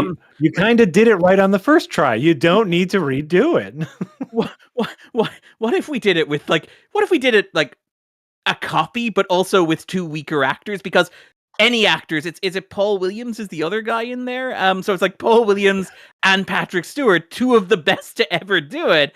And it's like, what if we just recycle that idea and cast two people who aren't as good? And it's like, I feel like that's probably not going to be as good. And it's like, yeah, but it's going to eat up 45 minutes of screen time, right? Whereas when Strange New Worlds at least does something like we're doing a musical episode or we're doing a mockumentary episode, there is a part of me that's like, okay, well, Star Trek has never done this before. This is new for the franchise. I kind of like that, and I'm like, I want more of that. That is the direction you should be tilting this show, which, to be clear, I am not a huge fan of. I am not very fond of that show, so I think like my fondness for what is Starfleet may be colored somewhat by the fact that I'm not usually fond of the show around it and may have been grading on a curve. Also, there are Muppets next season. Muppets. Love Muppets. Like Star Trek hasn't done Muppets before, so I'm like, I guess like this is what I asked for, right? And I'm like, there you go. Yeah, fair. Do something new. Well, there's something new. Yeah. If you like that, tune in November 4th for the All Star Trek episode, The Rewind. I don't know if we've told Darren about that. I keep saying it's on the board because it's the Tuesday I'm gone. I'm going to be in Japan, so you guys can do whatever you want. That Tuesday, Darren, Marty is out of town, so will not be on. So we have to try to get as much Star Trek out of our systems as possible. My plan, starting actually today, is I'm going to start. I'm going to give Star Trek. I can think think about it. It was Next Generation. No, Deep Space Nine. Voyager. Deep Space Nine. Oh, okay. I'm going to start an earnest rewatch of Deep Space Nine, get as many episodes under my belt before help. Thank you, Eric. Listen, you get older, your brain starts forgetting words like deep or space. Pull or it out nine. like a handkerchief as well, like a clown's handkerchief, where it just keeps going. The problem is, I knew it had started with a D, and so my brain just went to Discovery, and I was like, it is definitely not Discovery. So I just need to keep more pulling. Discovery. There's the 4th, 5th. There were 5 seasons of this. And so, yeah, the rough plan is for me to watch as much Star Trek Deep Space Nine as possible, so Darren and I can get all Star Trek Deep Space Nine discussion out on that day, and of course, whatever movie's out or whatever. But we are going to do big Star Trek talk while Marty is not here. Oh, rats. No, and that'll dang. make up for it because I won't be here when you talk about Mandalorian and Grogu, and this is great. Judging from that trailer, I also don't want to be here when we talk about Mandalorian. Why do I feel like I'm having to split time with my parents here? Who each only want to talk about the two separate sci-fi franchises? Yeah. That's pretty good. LOTR fan 193, thank you so much for a $5 dono. Did any of you watch Murderbot on Apple TV? If so, what did you think? I did not. I've had it in my queue, but there's been too many other things. I've heard some good things from folks, and I also have zero knowledge of the source material. Chris Weiss, isn't that the Weiss brothers, I think? Yeah, and I have the books downloaded. I've heard very good things about the books. I was hoping to read the books before watching the show, as I've heard very good. They're supposed to be very short, very easily digestible, and so they are on my list of things to read, but I have not seen the show. There you go. Darren, I assume you're in the same boat. I haven't heard you say anything about Murderbot. It's on the list. There's too much television. Like, this is the thing. Art, there's a lot of great art. There's too much, perhaps, Darren might say. It is on the list. So I guess when I go on vacation and you two talk about Stargate together, I can go watch. I've only seen the movie. It's a cool movie. Let's just talk about the movie more. It's great. It's a great movie. Great. The weirdest bit we have. Speaking of too many things to watch, we'll go over the rest of the super chats in a little bit. Let's talk about those too many things we have been watching. Jack, I want to hear about some of the things you've been watching. Okay, I have far too many. I was on a bender. You went on a tear. I've been watching a lot of old stuff. Something I'll get out of the way real quick is a friend of mine had yet to see Weapons. And we were going to hang out, and they said, hey, Weapons is still in theater. Do you want to see Weapons again? And I said, hell yes, I want to see Weapons again. So I saw Weapons again in the theater. The most interesting thing about it was this was a very small crowd. Obviously, this is near the end of its theatrical run. So very small crowd, possibly an uninterested crowd. And so it was my first time seeing it without like the excitement of a full audience.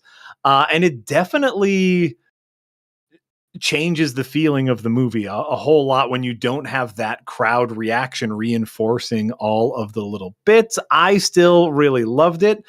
Though I am now in a space where it's like, if someone saw that movie with a small crowd, I'm now much more understandable for why they maybe feel middling about it.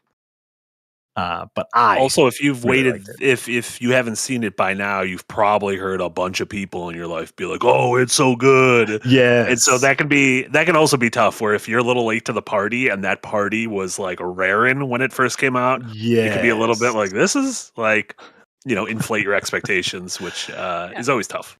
Which is always tough, but I like what it really reminded me of is I remember when we were talking about Wonder Woman 84. And Darren, you brought up this idea about kind of foreign press having seen it in the theaters, and therefore, because they had seen a theatrical version of it with a crowd, had relatively better reviews than American critics who only saw it digitally because of the pandemic. And so it was just one of those really interesting reminders of like, seeing something with a big group of people has a genuine psychological effect on you. I talk about this. It's a weird example to pick, but like Charlie Chaplin movies are great for this because like I've seen a couple in screenings with theaters with lots of people and they play incredibly well. And you can tell that like Chaplin, who is a vaudeville guy, is timing the rhythms of the jokes to the laughs he knows he's going to get from the crowds. And when you're in a crowd and you get the laughs, it's incredible. When you watch them at home, they're still like masterpieces of cinema that are beautifully constructed, but you do become aware of there's a weird tempo here. There's like quite, yeah. So that was really interesting. Let's see what else. Oh, I got to see our local art house theater is still ongoing, part of a Kurosawa retrospective. So I got to see Ikaru, which I had yet to see. Really phenomenal. If I'm pronouncing that correctly, Ikiru. That's the poster for it right there. Ikiru. Yeah. Really I mean, obviously it's Kurosawa, so it's like, yeah, it's great. The most interesting thing is this came out in between Hidden Fortress and Seven Samurai, so like a very contemporary piece in between two historical fictions. We talk about this a lot, like a good feel bad movie. Oh boy, you want a good feel bad movie. You watch yourself some Ikaru. Yeah. This is the one about the building of the swing set, right? If I remember correctly, it's the building of the playground, right? Yes. Okay. Without getting, I love that I'm like, what's the part of the movie I could talk about that doesn't get into the feel bad aspect? There's a playground. There's a swing set on the poster. It can't be a spoiler. Yeah. Yeah. It's funny. I rewatched High and Low the other week. The inspiration for Highest to Lowest. Yeah. Yeah. And it's one of those things where when I think of Kurosawa, like most people, I think of his epics. I think of his samurai movies. Yeah. I think of Throne of Blood and Ran and Seven Samurai and everything, and Yojimbo and Sanjuro and Hidden Fortress. But his contemporary movies are incredible, like phenomenal. Like he had like, I don't know. It's so easy to kind of in your mind pigeonhole him as this one thing. And then you're like, oh no, actually you had like incredible speed on a bunch of these pitches and you were really fucking good at this. So. That's the thing. Like incredible, like hit after hit as far as like filmmaking prowess, no matter the genre, just absolutely gorgeous throughout. And, because we have a local art house cinema who does these kinds of retrospectives, you get to see it on the big screen and it just feels damn good. What else? Darren, I know you said you watched Popstar Never Stop Stopping. I watched Hot Rod. And you know what? These are good movies. They're so good. And they hold together so well over time. It's kind of wild how well they've aged. Absolutely good. The industry seems to like these guys as well. Like it's like, but you look at those. Any of those movies should, like, just based on financials and spreadsheets, be career enders for everybody involved. But it honestly seems like, with like, I'm guessing with Hot Rod there were DVD sales, but like by the time Popstar comes out, that's not a big enough market to justify it. It really does seem like people in the industry are just like, you know what? You guys are funny and you work cheap, so we'll give you another shot. There you go. And eventually we'll end up with like the loaded weapon. Lethal weapon. No, Naked gun. Naked gun. You were stuck on weapon. You're like, I can't get off of weapon. Yeah, I'm trying to pull it out. What was the Lethal Weapon ripoff? Was that was Loaded Weapon? National. That was Loaded Weapon, right? I was sorry, Emilio Estevez, Samuel Jackson, F. Murray Abraham. Yeah, I was getting that mixed up with Hot Shots. Great movie. Many weapons. Great movie. Yeah. The other thing I watched. The Rocky Horror Picture Show. Obviously, classic cinema. It holds an incredibly special place in my heart because here in Milwaukee, we have the longest running theatrical showings of the Rocky Horror Picture Show. Still to this day, every Saturday at midnight, you can go and see it at my local art house cinema. And as a high schooler and as an early colleger, I saw it often. I went to the screenings. They had performers. We would dress up in costumes, and it was a huge, huge part of my teenage years. Though I had never seen Shock Treatment, the unofficial sequel, not the sequel that's not really a sequel to the Rocky Horror Picture Show. So I rewatched Rocky Horror Picture Show and watched Shock Treatment. And the Rocky Horror Picture Show is an absolute classic. Very delicate. That's really all that needs to be said about Shock Treatment. I've never seen Shock Treatment. Kojima-esque your review. Yeah. Watch Shock Treatment. Watch Shock Treatment. Also, please sign up for my credit card. You're like, Shock Treatment is really good. Similarly, really fun songs. But it's about whereas Rocky Horror Picture Show is this exploration of sexuality and kind of against the norm of heteronormity or just kind of like I'm forgetting. I'm looking for a word right now that means like regressive or like a stick up your butt, and I can't. Puritanical kind of.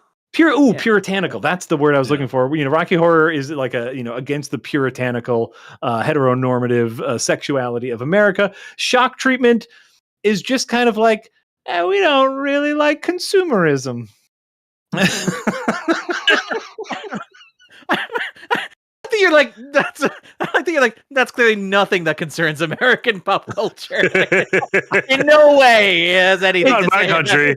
Yeah. It's just so it's On the Dead had a bunch of people who enjoy hanging out at a mall. I don't know why you're making such a big deal of it. It felt like it hit a little less harder. Obviously, I think a lot of people are looking back on it recently because of it is kind of it's very similar to things that it did not know would exist, kind of like reality television and the advertising yourself as a product, as a lot of people are doing on social media now, and like kind of this idea of Facebookifying your life, of making your life look more impressive than it is. So Shock Treatment has a lot of those things, which you can kind of look at it via hindsight, but it definitely did not hit as hard as even a modern day rewatch of Rocky Horror is really phenomenal. It's just, beautiful movie. You're talking about like one of the purest theatrical experiences like in the history of the form. Whatever you think about the movie itself, like the experience of Rocky Horror Picture is like nothing else in the world. It's correct. Like, this second beverage is it's fine, but it's no like holy grail. Like, Yeah. Yeah, basically. And so but it was very interesting. It's a movie I hadn't seen before. I got to see it. It's like, oh, well, we can check that off my list. I probably will very rarely think about it again, except for those of you who are real deep best of the worst heads. Hold on, let me look up this actor name really quick. Because the actor who plays Brad in Shock Treatment is the same actor who plays the villainous used car salesman in the 90s direct-to-video release of The Skateboard Kid. Looks like Cliff DeYoung. Cliff DeYoung. Shocking connection. Is the young Brad, who, by the way, who in that picture looks incredibly like Ben Folds. That is not Brent Folds. That is Cliff DeYoung, who has a great singing voice and later shows up in The Skateboard Kid. Incredible. Quinn? That looks like Aiden Quinn. That looks like Aiden Quinn. That is, I don't know who that is. I don't know why that picture is there. Okay. Is that not Cliff DeYoung? That is not Cliff DeYoung. That's Cliff the Old. He put the wrong picture of Cliff the Old. Classic Eric putting up Cliff the Old. It was very interesting to watch. It was a fun experience to take in, but it ain't no Rocky Horror. And I saw a few other things that we don't even need to talk about because that's a lot to talk about just for me. So I love it. Yeah. I love it. I'll go over the two things I've been watching really quick. One, Darren, have you seen Task at all on HBO? The new Mark Ruffalo series? You're going to take me to task for this. I've seen lots of advertisements for it, and it looks like something that I should make time for. But I'm also like, it feels like it should be a bigger deal than it is. Where it looks like it should, but with Mark Ruffalo and Tom Pelphrey. Is that Tom Pelphrey? Yeah, Tom Pelphrey, it's three-way heat though, because there's three different groups. Whoa, not three-way. It's not like a sex thing, Jack. Whoa. Cool. I think we call that challengers, is what we call that. Instead of it focusing on the cops and the robbers, it's like the cops and the robbers and the robbies, who are like a neo-Nazi biker gang, and it like spends time with all three of them, which is kind of fantastic. This is the new show from Brad Inglesby, who created Mayor of Easttown with Kate Winslet a couple of years ago. Similarly, it is set in like rural Pennsylvania, in like Delco and kind of outside Philadelphia. It has you take a drink, I'm gonna say it has this phenomenal sense of place to it that like it feels so lived into the slang terms they use, to like talking about like, oh, after work we can go get a water ice. I'm like, what the fuck is water ice? And apparently water ice is like only in Pennsylvania, and it's kind of like a slushy a little bit, but you get it in the summer, and it's just called water ice, which I think is a very weird name for a thing, but that's fine. But it's just like those little details sprinkled all about the thing. It's ultimately about it's a group of kind of down on their luck dudes who work for like the sanitation department in the city who start robbing drug trap houses. So like they'll go to like, oh, we know that they're keeping money here, so we're gonna go rob it in the middle of the night and take the money. And they've done like 7 of them so far. And ultimately, it's not really a spoiler, one goes terribly awry. And so then like an FBI task force is created that Mark Ruffalo has to lead, and he's got his own, like he used to be a priest before he joined the FBI. So he's got his own kind of demons on his shoulders and everything. And he's going through his own shit. And then it focuses on, well, who were these drug dealers who were getting their stuff robbed as well? And it humanizes all 3 parties in like a really incredible and effective way that I'm like, oh man, this is like, you simultaneously want Mark Ruffalo to be able to take these guys down, but also the guys aren't super bad guys, despite the fact that they've been robbing trap houses. Like, maybe they shouldn't be taken down. You did say that like one of the parties are neo-Nazis, to be clear. Oh no, they're the bad ones. They're the bad ones. I might be ascribing neo-Nazism to them. So far after 3 episodes, listen, we're kind of in that peacemaker mode right now, where I'm like, how bad is this place? Those neo-Nazis don't seem racist. But I'm no, I was worried just waiting for you to get around to like you root for the FBI trying to catch the guys. You root for the guys doing the robbery, and I have to say the neo-Nazis. I'm just saying. I'm now very worried about this episode of Peacemaker because I'm like, oh no, all of his friends are going to that dimension, and a bunch of them aren't white. You shouldn't go there. They're not going to like you in this dimension.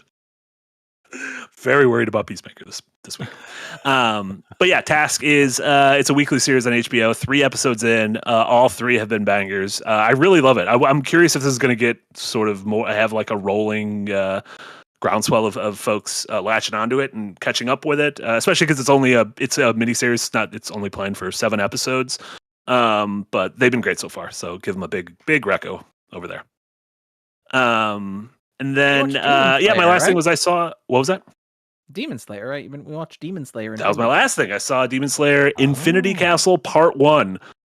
So the finale of Demon Slayer is being split up into 3 separate films that are going to be released. I believe the plan is once a year, but who knows how that works. And so the first of the 3 movies came out in theaters, I think 2 weeks ago, was the #1 movie at the box office, has since grossed over $500 million. I believe is the highest grossing global anime of all time, which is incredible. And Jack, you were talking earlier about how a screening of weapons like can go one of 2 ways depending on the vibe of the theater. And man, seeing anime in a theater full of people opening weekend who were stoked and like hooting and hollering during action scenes and stuff, and like, you know, really clearly like when if a character death happened was like, oh, you could kind of feel it in the theater. I thought was great. Like I anime for me is such kind of like a solitary thing. It's like growing up, I was the only one of my friends who was really into it. And like even now, most of my IRL, like in real life friends, I don't know why, just in case you guys didn't know what IRL was. Real life friends. I don't know if they have that in Ireland. I was trying to be like a nice host. I think we like to call them. That's why it's called, I'm about to say IRL land, yeah. Oh my God. Can't keep getting away with it. But I thought this movie was mostly effective. It was super, like at a base level, it was gorgeous, and the fight scenes were phenomenal, which is not unexpected from Demon Slayer. It is one of those stories that this isn't a movie you could just walk into. Like I said, this is the first third of the final season of a show that has had one continuous story. So if you just walked into this to kind of be like, oh my God, the highest grossing anime, is this going to be like a Miyazaki movie? You will not understand what is going on. They do a decent... Yeah, because even you, Darren, you saw like Mugen Train, right? When it came out a couple of years back, because it was such a big kind of event. And were you left like also a little hollow by that, by not... knowing what came before and after? I'm a professional, Marty. I made sure to watch all of the first season of Demon Slayer to make sure that I could follow Mugen Train. I stopped with Mugen Train, which gives you a sense of how I felt about Mugen Train and Demon Slayer. Yeah. But the issue is because the other podcast I host, the 250, this movie is currently ranked as the 195th greatest movie of all time. I am going to have to watch the remaining 35 episodes of Demon Slayer and watch this movie. But yeah, I was kind of wondering that, like, this is not an accessible movie. I'm guessing this is like Mugen Train. It feels like Mugen Train felt very much like it was an arc of television that had been compressed into a movie and released in theaters. And my co-host has not seen Demon Slayer because he has a life and doesn't do stupid things like watch an entire anime TV show to make sense of a movie. He was disoriented, might be one way of putting his relationship to that movie. But yeah, I'm guessing this is the same sort of thing. There's no way to slip in and be like, okay, it orients us in the world. It sets up the characters. Yeah. We know what the beats are, and it has a clear self-contained arc. This feels like it's a season of television, is it? Yeah, it's a strange movie because it begins with every main character is now in every good guy and every bad guy is now in this one place, which is a sprawling castle that goes on in every direction. It is the titular Infinite Castle, you might say. Yeah. One could say, yeah. And so they branch off and they all get separated, and the movie mostly follows 3 pairings of characters across 3 battles, and it does a decent job in each of the battles. You get an extended flashback sequence of what made this demon who they were, what was the demon like before they were a demon. And Mugen Train even did a similar thing with this whole thing is when you get when they're about to have the final battle with an enemy, you kind of learn their tragic backstory. That's a anime / Kojima 101 kind of thing. So in that way, you can get those stories. You will learn about those villains, and you don't need any outside material from that. But in order to understand why the hell any of them are there or what the stakes are of this thing, it kind of does require 5 seasons of TV beforehand. But for people who have seen those 5 seasons, I really enjoyed the movie and give it a big ol' reco. Can I ask you something, Marty? Because this is something that fascinates me about Demon Slayer, because I'm so fascinated by how big it is. It seems to be the biggest anime in the world right now. It was, you mentioned this grossing $500 million, but the fact the Mugen Train was, I believe, the highest grossing movie of 2020 or 2021, whichever year it came out, worldwide, which obviously a pandemic year, asterisk, doesn't count, but also speaks to the massive impact of this franchise. I watched the show and it's obviously, I feel like I've been spoiled. I've watched my experience with anime is the Ghibli stuff, Miyazaki and Takahata, the guy who did Grave of the Fireflies and all that sort of stuff. Obviously, I've watched Neon Genesis, the show, the movie, the reboot movies, the rebuild movies. I've obviously watched examples like Ghost in the Shell or Akira and stuff like that. Sure. This Demon Slayer, and I worry that this is just me being a guy who has no framework for what he's talking about, just being guy whose first movie was Boss Baby, being second movie doesn't really feel like Boss Baby. But does the massive success of this as compared to something like, say, a Miyazaki movie, when we're used to anime that breaks out overseas in America, in Europe, being artisanal, creator driven, we mentioned the Miyazaki stuff, Akira, we mentioned obviously the Hideki Anno stuff. This feels different. Is this does this feel like a change in terms of where anime is in massive culture, in the kind of anime that's breaking out? I mean, the things you named, the Akiras, the Ghost in the Shells, the Evangelions, or Miyazaki's works, those are the legit cream of the crop to me. This Demon Slayer to me is the MCU. It is, I think, extremely accessible. I think it's extremely basic. I think it hits. It's almost created in a lab to create the right narrative flow to be fuck yeah, and have the arcs and have this gorgeous animation, incredible fight scenes, and characters who are kind of there's a slight depth to them, but really they kind of wear who they are on their sleeve, much like a lot of the characters in the MCU and everything. So yeah, I think for me, seeing it in theaters was very exciting because, like I said, anime to me has always been a relatively solitary hobby interest, and so going to a packed movie theater was oh hell yeah. So it was, again, this might be one of those, if I saw this at home, on my TV by myself, maybe I wouldn't have had that same feeling, but there was a genuine feeling of community there that I thought was really cool. And again, sorry, this is where I worry I'm being kind of the man who's shaking his fist at the cloud, the guy who just doesn't get it. Is Demon Slayer about anything? This is obviously Like, Sure. no, because it's like, obviously, like, I worry I'm an outsider. I'm not familiar with anime. I don't have a grounding in Japanese culture, and maybe it's saying something like about, like we go to a dumb American movie and it's like, this says something about the culture. Mhm. Where it's like we go to like The Long Walk, and The Long Walk is reflective of something in the American psyche, or the Marvel movies are reflective of something in the American psyche. Is there something there with Demon Slayer? Is Demon Slayer kind of resonating? Is it saying something about contemporary pop culture? Sorry, I worry I'm grilling you. I worry I'm like, no, Raider please. stuff part. I'm by no means an expert. I haven't read the manga or anything. I think it's what it's about is pretty shallow. It's about the same kind of things that like Winter Soldier's about, which isn't to say that they're not about anything, but it's like, it's about found family, and it's about a triumph of good versus evil, and what sacrifices does good have to make in order to truly vanquish evil. Like, very kind of basic storytelling things. I personally don't get a lot of depth. There's like not a lot of there. I do think a lot of it is the story is told simplistically, but also like very almost like that Netflix, ooh, one more episode. Let me do one more episode. Like they're very good at kind of leading you on with the carrot. And also the animation is like mind-blowing in certain fight scenes. Like legitimately some of the coolest shit I've ever seen in a movie. And so, yeah, for me personally, that's where, like, to me, it is not one of the best anime of all time, but it is like one of the most entertaining. If there's a difference there.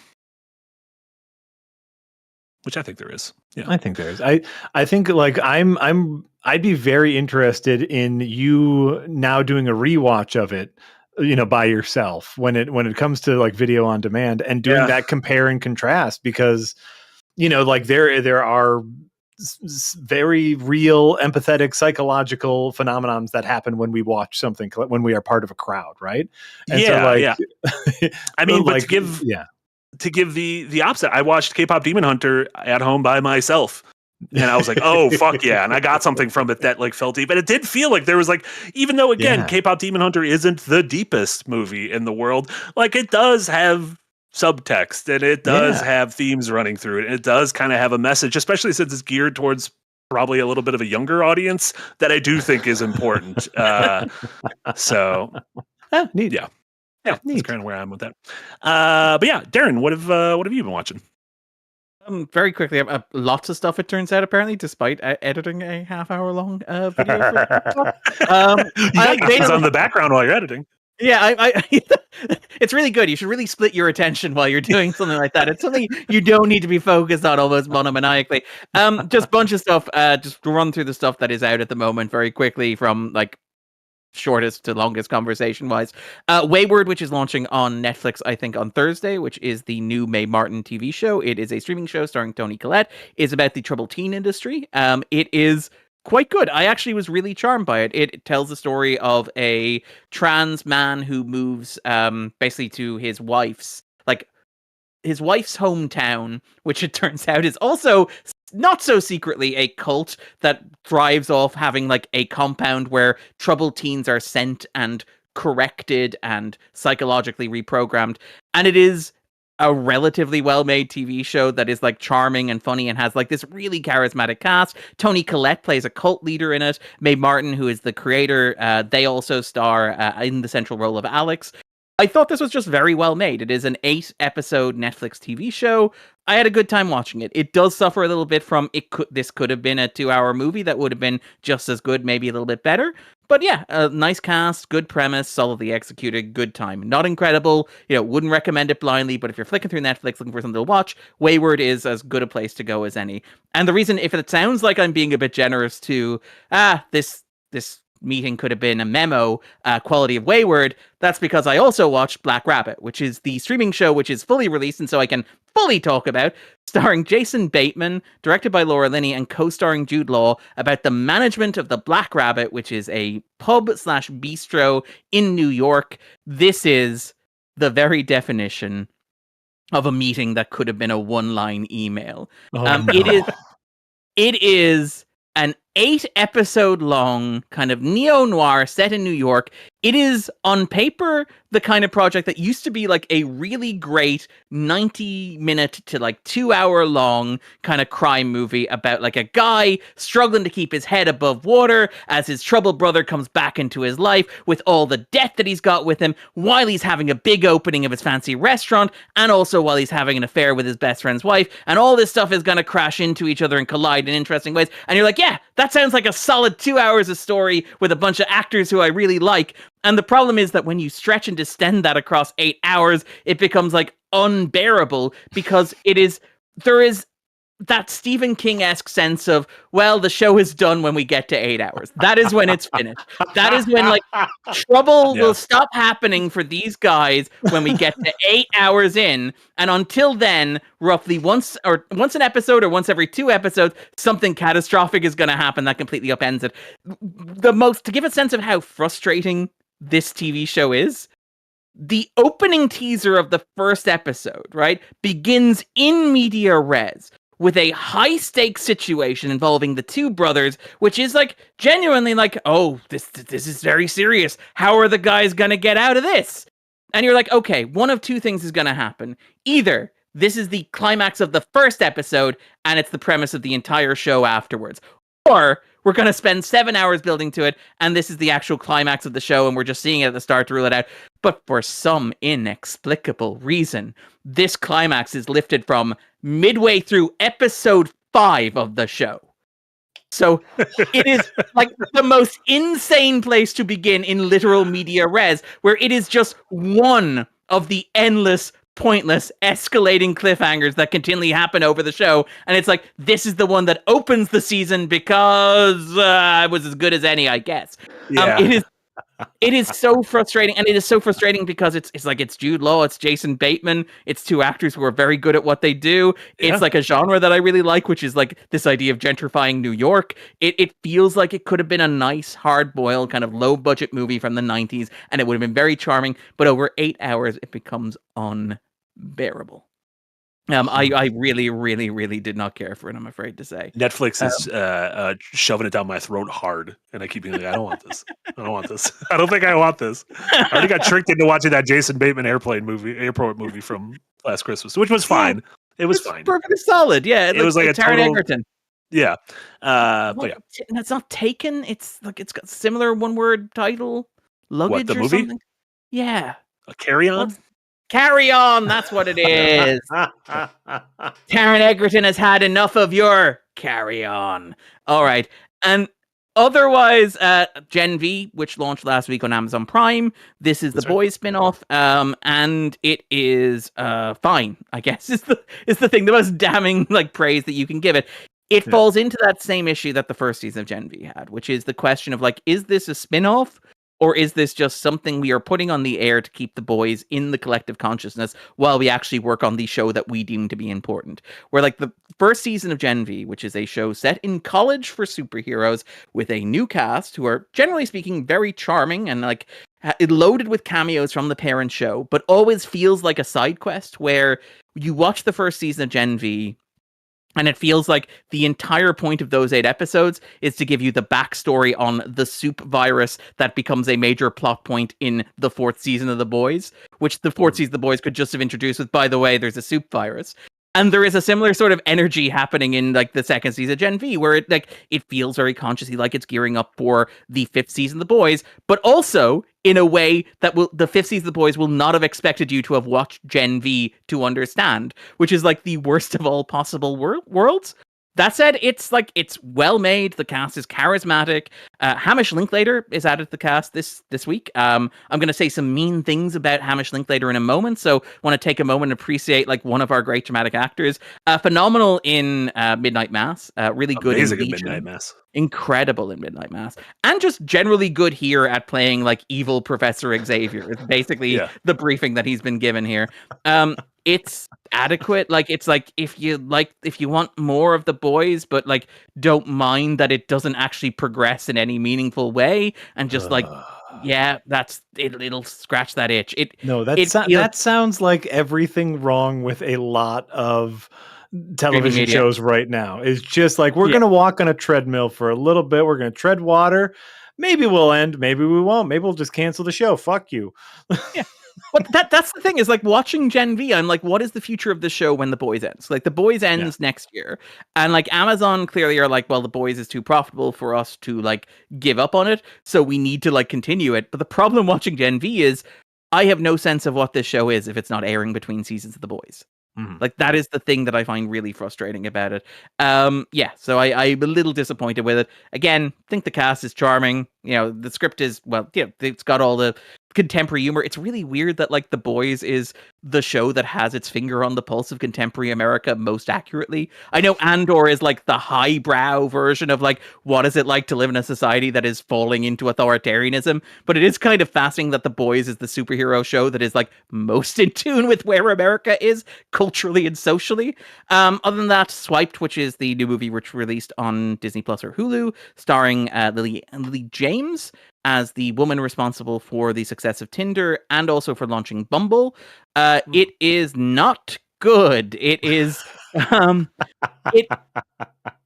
it is that Brando pick or biopic thing where it's like we no longer make movies about like, to bring back to a point we made earlier in the show, we no longer make movies about great men like LBJ, but we no longer make like documentaries about like socially important figures or culturally important or significant figures. We now make movies about people who made products that are massively successful.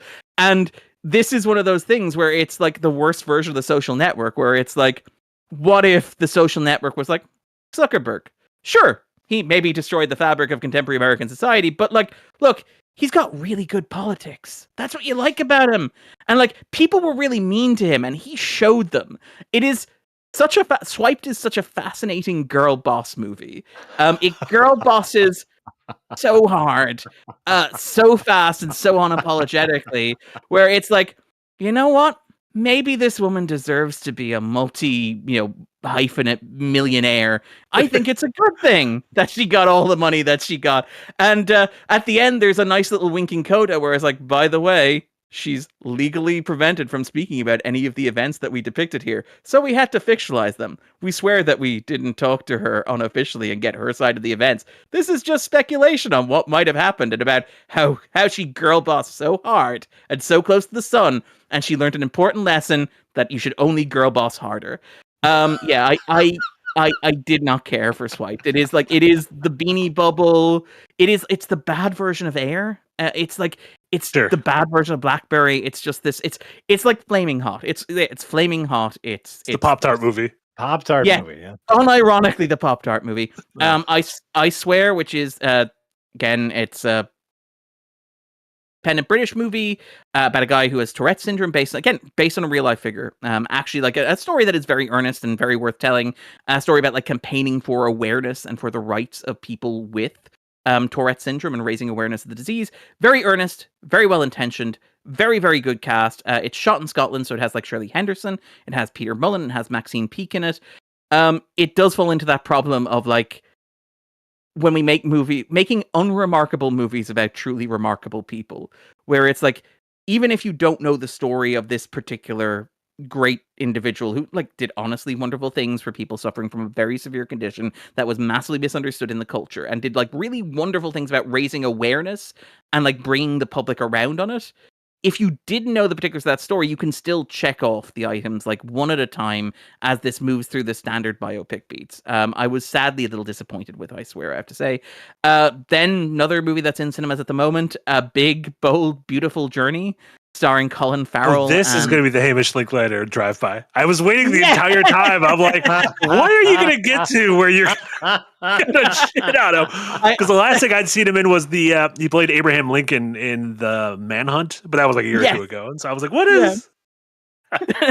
Darren's coming for like, move out of the way, John Wilkes Booth. Darren's going to land the kill shot. But yeah, no, this is the drive-by on Hamish Linklater, where like, you know, there are some things that are like unforgivable, and obviously, like, look, A Big, Bold, Beautiful Journey is it's by Kogonada, YouTuber guy directed like After Yang. It's a movie that has come in for a lot of criticism. It is an old-fashioned romance in the like broadest possible sense of the word. It tells a story.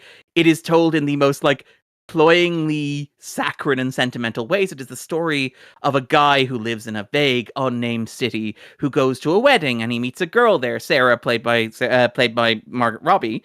And Margot Robbie and him end up being brought together by forces they don't understand. They get a special GPS that guides them to magic doors. Those magic doors allow them to walk through their own paths and experience their own lives. So they go back to his time in high school. They go back to her time visiting her mother in hospital as she was dying. They go back to his birth. And so they have this kind of understanding.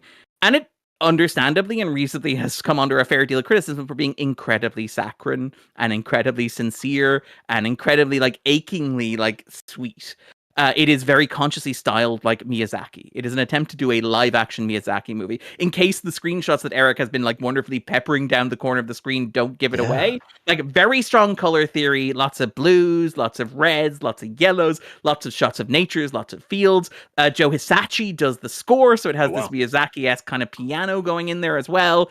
It is incredibly cloying and incredibly earnest. And if you have any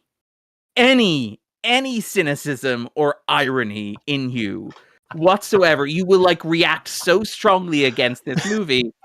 Darren's going to throw a curveball here and say, I found myself really deeply charmed by it. I will say, hands up, I am an easy mark for romances about magic doors. I also love The Adjustment Bureau from 2013. If I had one note about A Big, Bold, Beautiful Journey, it's that there weren't enough people wearing fedoras. That's the one thing I would change. Yeah, that's very fair. But I found myself really charmed by it. It is achingly sweet. It is the most literal manifestation. We talked about The Long Walk being a very literal take on a metaphor, which is the idea of life as a long, forward, grueling journey while everybody around you dies, and you survive by being the last person you know to die. That's how you win at life. And how that's a metaphor for capitalism. That's a metaphor for war. That's a metaphor for America. A Big, Bold, Beautiful Journey is it's a metaphor for a relationship. It's the idea that when you begin a relationship with somebody, you have to expose yourself to them. You have to let them into yourself. You have to, if you will, open up the doors inside yourself and let them inside you. In an emotional sense, not a sexy sense. If you will, Darren, if you will. This honestly, you are selling me specifically so hard on this movie. I love I'm gonna love this it. I was really charmed. It is so theater kid, and there's an entire segment of the movie that takes place revealing that Colin Farrell's character was a theater kid, with the attention to detail paid of removing the mascara from after he's done his high school musical. This is such theater kid energy, and I found myself as somebody who thinks that there is too much irony in the world, who thinks there is too much snark in popular culture, as somebody who is the one guy who loves the Wachowskis' Cloud Atlas, I'm you know what? This kind of won me over.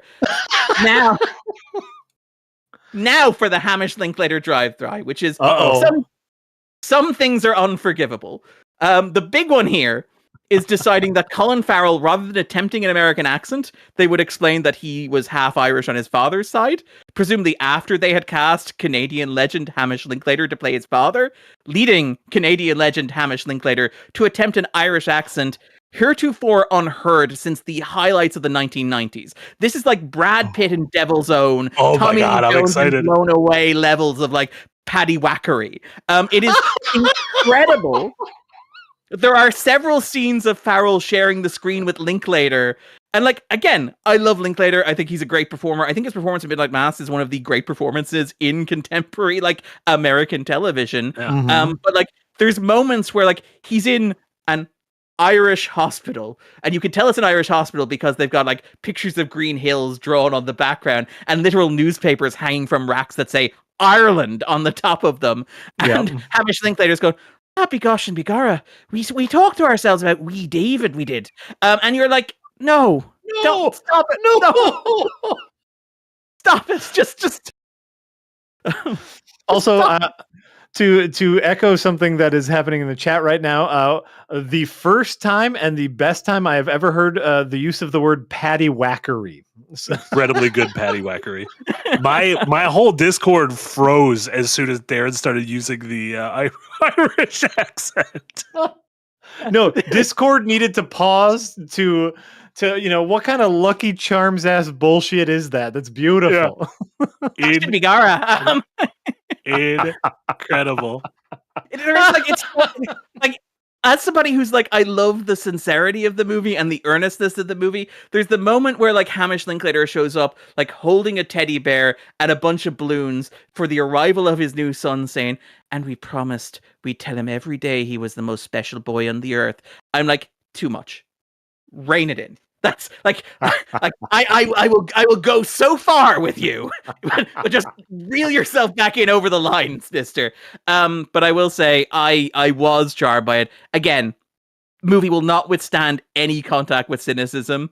If you are in any way like self-aware or in any way kind of like, oh, this is a little bit twee or a little bit kind of goofy, or it's taking itself far too seriously, or you hate theater kids, you will probably hate this movie so much. It is a movie that like I can imagine people having visceral reactions against. But I will concede, honestly, I was personally like very charmed by it, and honestly kind of a little moved by it. To the point we made about like the what was about opening doors and letting people inside each other. Worth noting, Margot Robbie and Colin Farrell, somehow two of the most beautiful people on the planet. No sexual chemistry whatsoever. Sure. But do you should have have had him in the penguin costume.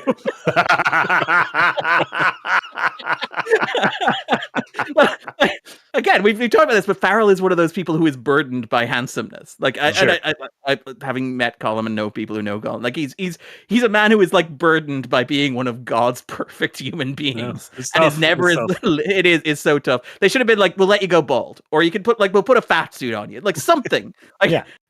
But like they I think they work well together, like as an emotionally mature couple. I buy them as like a love story. I buy them as having like romantic chemistry, but not sexual chemistry. Slight spoiler for the movie: there may be a point in this movie where Colin Farrell invites like Margot Robbie into his house, and like it's the only time in a romantic movie I've ever been like, well, there's no chance they're having sex. They're just gonna have like a cup of tea and a nice conversation. Like.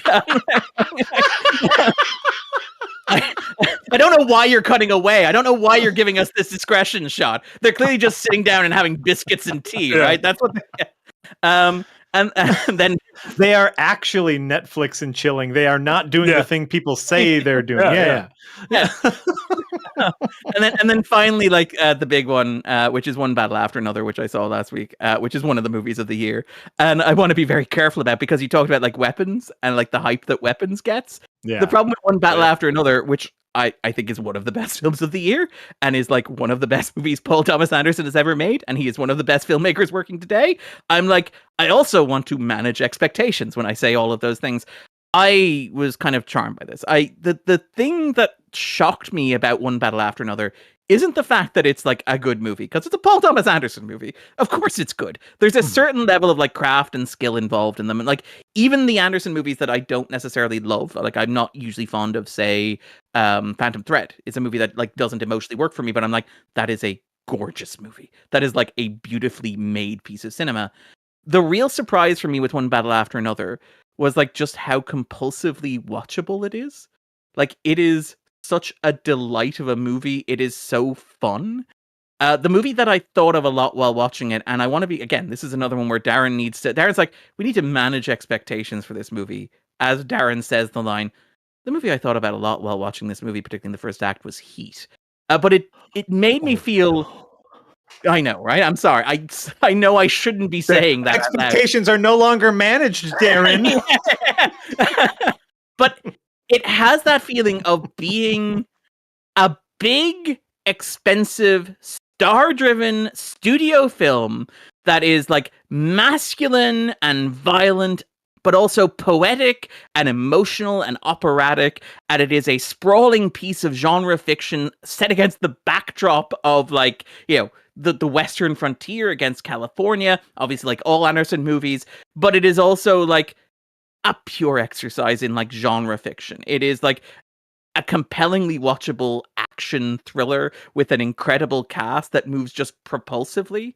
It is just a joy to watch. I'm seeing it again tomorrow night. They previewed it in IMAX last week. I'm seeing it in 70mm tomorrow night. I am like, it is just, I was kind of blown away by just how fun it was. Like how obviously Anderson is funny despite his reputation. Again, that reputation directors have for being like the greatest living auteur, and it's like, oh, he's a self-serious man who drinks tea or whatever. It's like, no, that's Christopher Nolan. But it's like, no, Anderson is funny. His movies are funny. They have a sense of humor about them. And One Battle After Another is like compulsively funny. It is incredibly thrilling.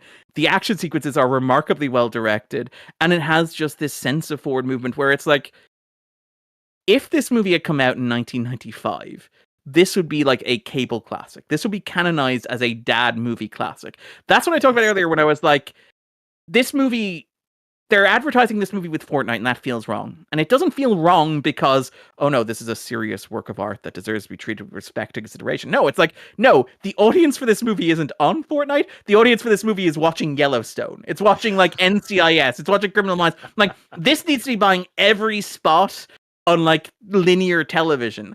The target audience for this movie is my dad, and I love it so much, and I'm so looking forward to sharing it with him. And I had such a great time with it. I love that I was like, Darren should begin by rating in expectations. He's like, it's a dad movie classic. No, the thing is, it's a dad movie classic that's like Heat. the thing is, everyone is saying the same thing, which is where it's like, usually there's a bunch of critics I follow, and usually there'll some that'll be like, well, this just didn't work for me, and those who kind of grade on a harsher curve, all of them are still like, this is one of the 5 best movies of the century.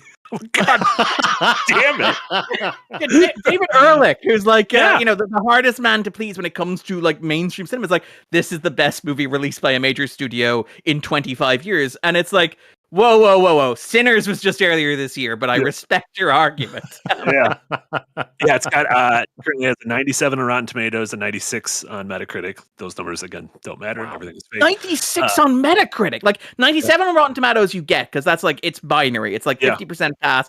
The Metacritic 97 is insane. Yeah, it's this is definitely one. If you like following along to the movies we watch here, definitely watch it. It comes out this weekend. Watch it before the next episode, because I think we'll go deep on it next time with spoilers and everything. So that'll be fun. But yeah, I'm glad to hear you liked it. Excited to watch it this weekend, and excited to read your thoughts on it as well. Let's go over some more super chats. Fungus Finder. Yeah. Well, the $5 dono. A lot of these are gonna be going back to discussions we had hours ago. So just can we move our mental space back a bit? Yeah. Thank you, Fungus Finder. Darren, what is your take on the Disney Channel original movie, The Luck of the Irish? Have I asked that before? I'm sure I've asked about Smart House. Apparently, Luck of the Irish is a basketball movie. I've not seen Luck of the Irish. I think like Irish Wish had about, like, there was a whole, again, to get back to Paddy Rackery, there was like a resurgence of it a couple of years ago with is it Irish Wish, which is the Lindsay Lohan movie on Netflix. There was Leap Year, which was like 2013, which was Amy Adams and Matthew Good, for example. Matthew Good, another inexplicably bad Irish accent. Just hire, like, it's not like Irish people, it's not like there aren't Irish actors. It's not like you can't find people who are Irish to play Irish roles. Just fly over Colin Meaney and have him play, like, Colin Farrell's dad. What was the other one? There was also, damn it, it slipped my memory, but there was another big Irish. Oh, yes, Wild Mountain Thyme. Oh, yeah. I was about to say, oh, you mean that disaster? Yes, Wild Mountain Thyme. Where, again, all due respect to Christopher Walken, doesn't try an Irish accent. I will always respect a man for that. Yeah. Listen, know your limits. Yeah. I'm looking up this Luck of the Irish movie, and the last paragraph of the plot summary is: the movie ends at the school talent show with Kyle embracing his heritage by Irish dancing and singing "This Land Is Your Land" with Bonnie as everyone joins in. To be clear, right? Michael Flatley is an Irish American. Also, one of the characters is named Riley O'Reilly. Are you allowed to do that?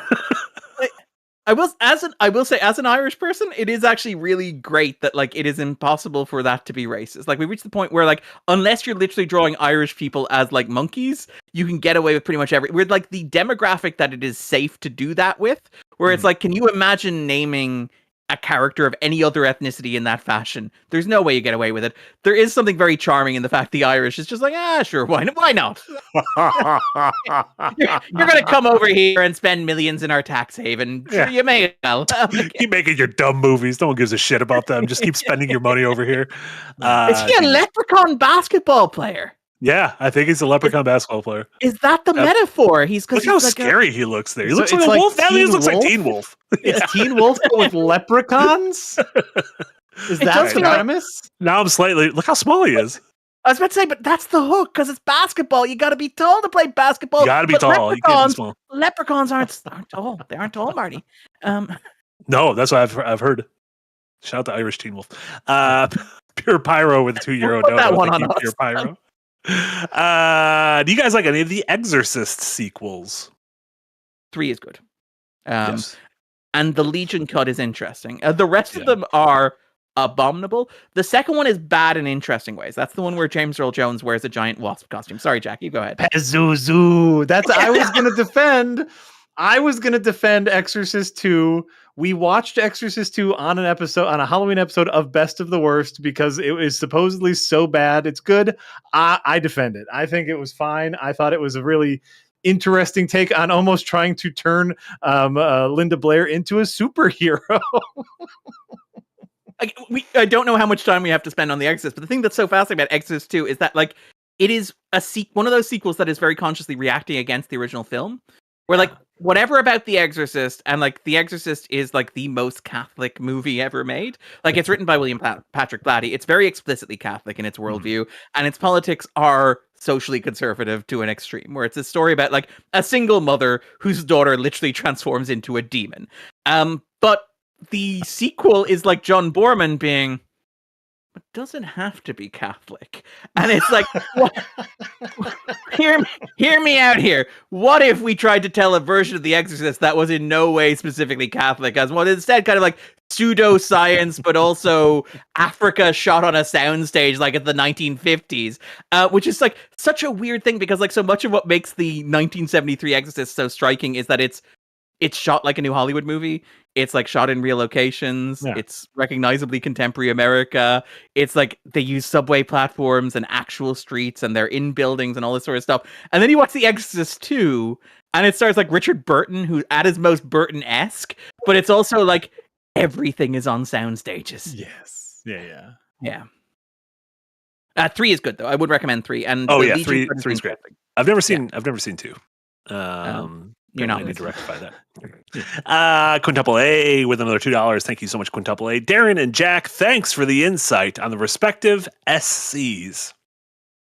Capital S, South Carolina? Capital C, South Carolinas. Thanks for the insight on the respective South Carolinas. It's not Star Trek and Star Wars. SC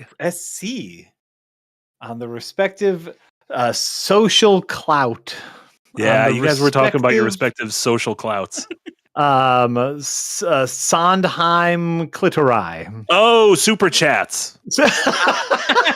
Sondheim. I feel like Sondheim, Stephen Sondheim's clitori was a close one. Good trivia team name.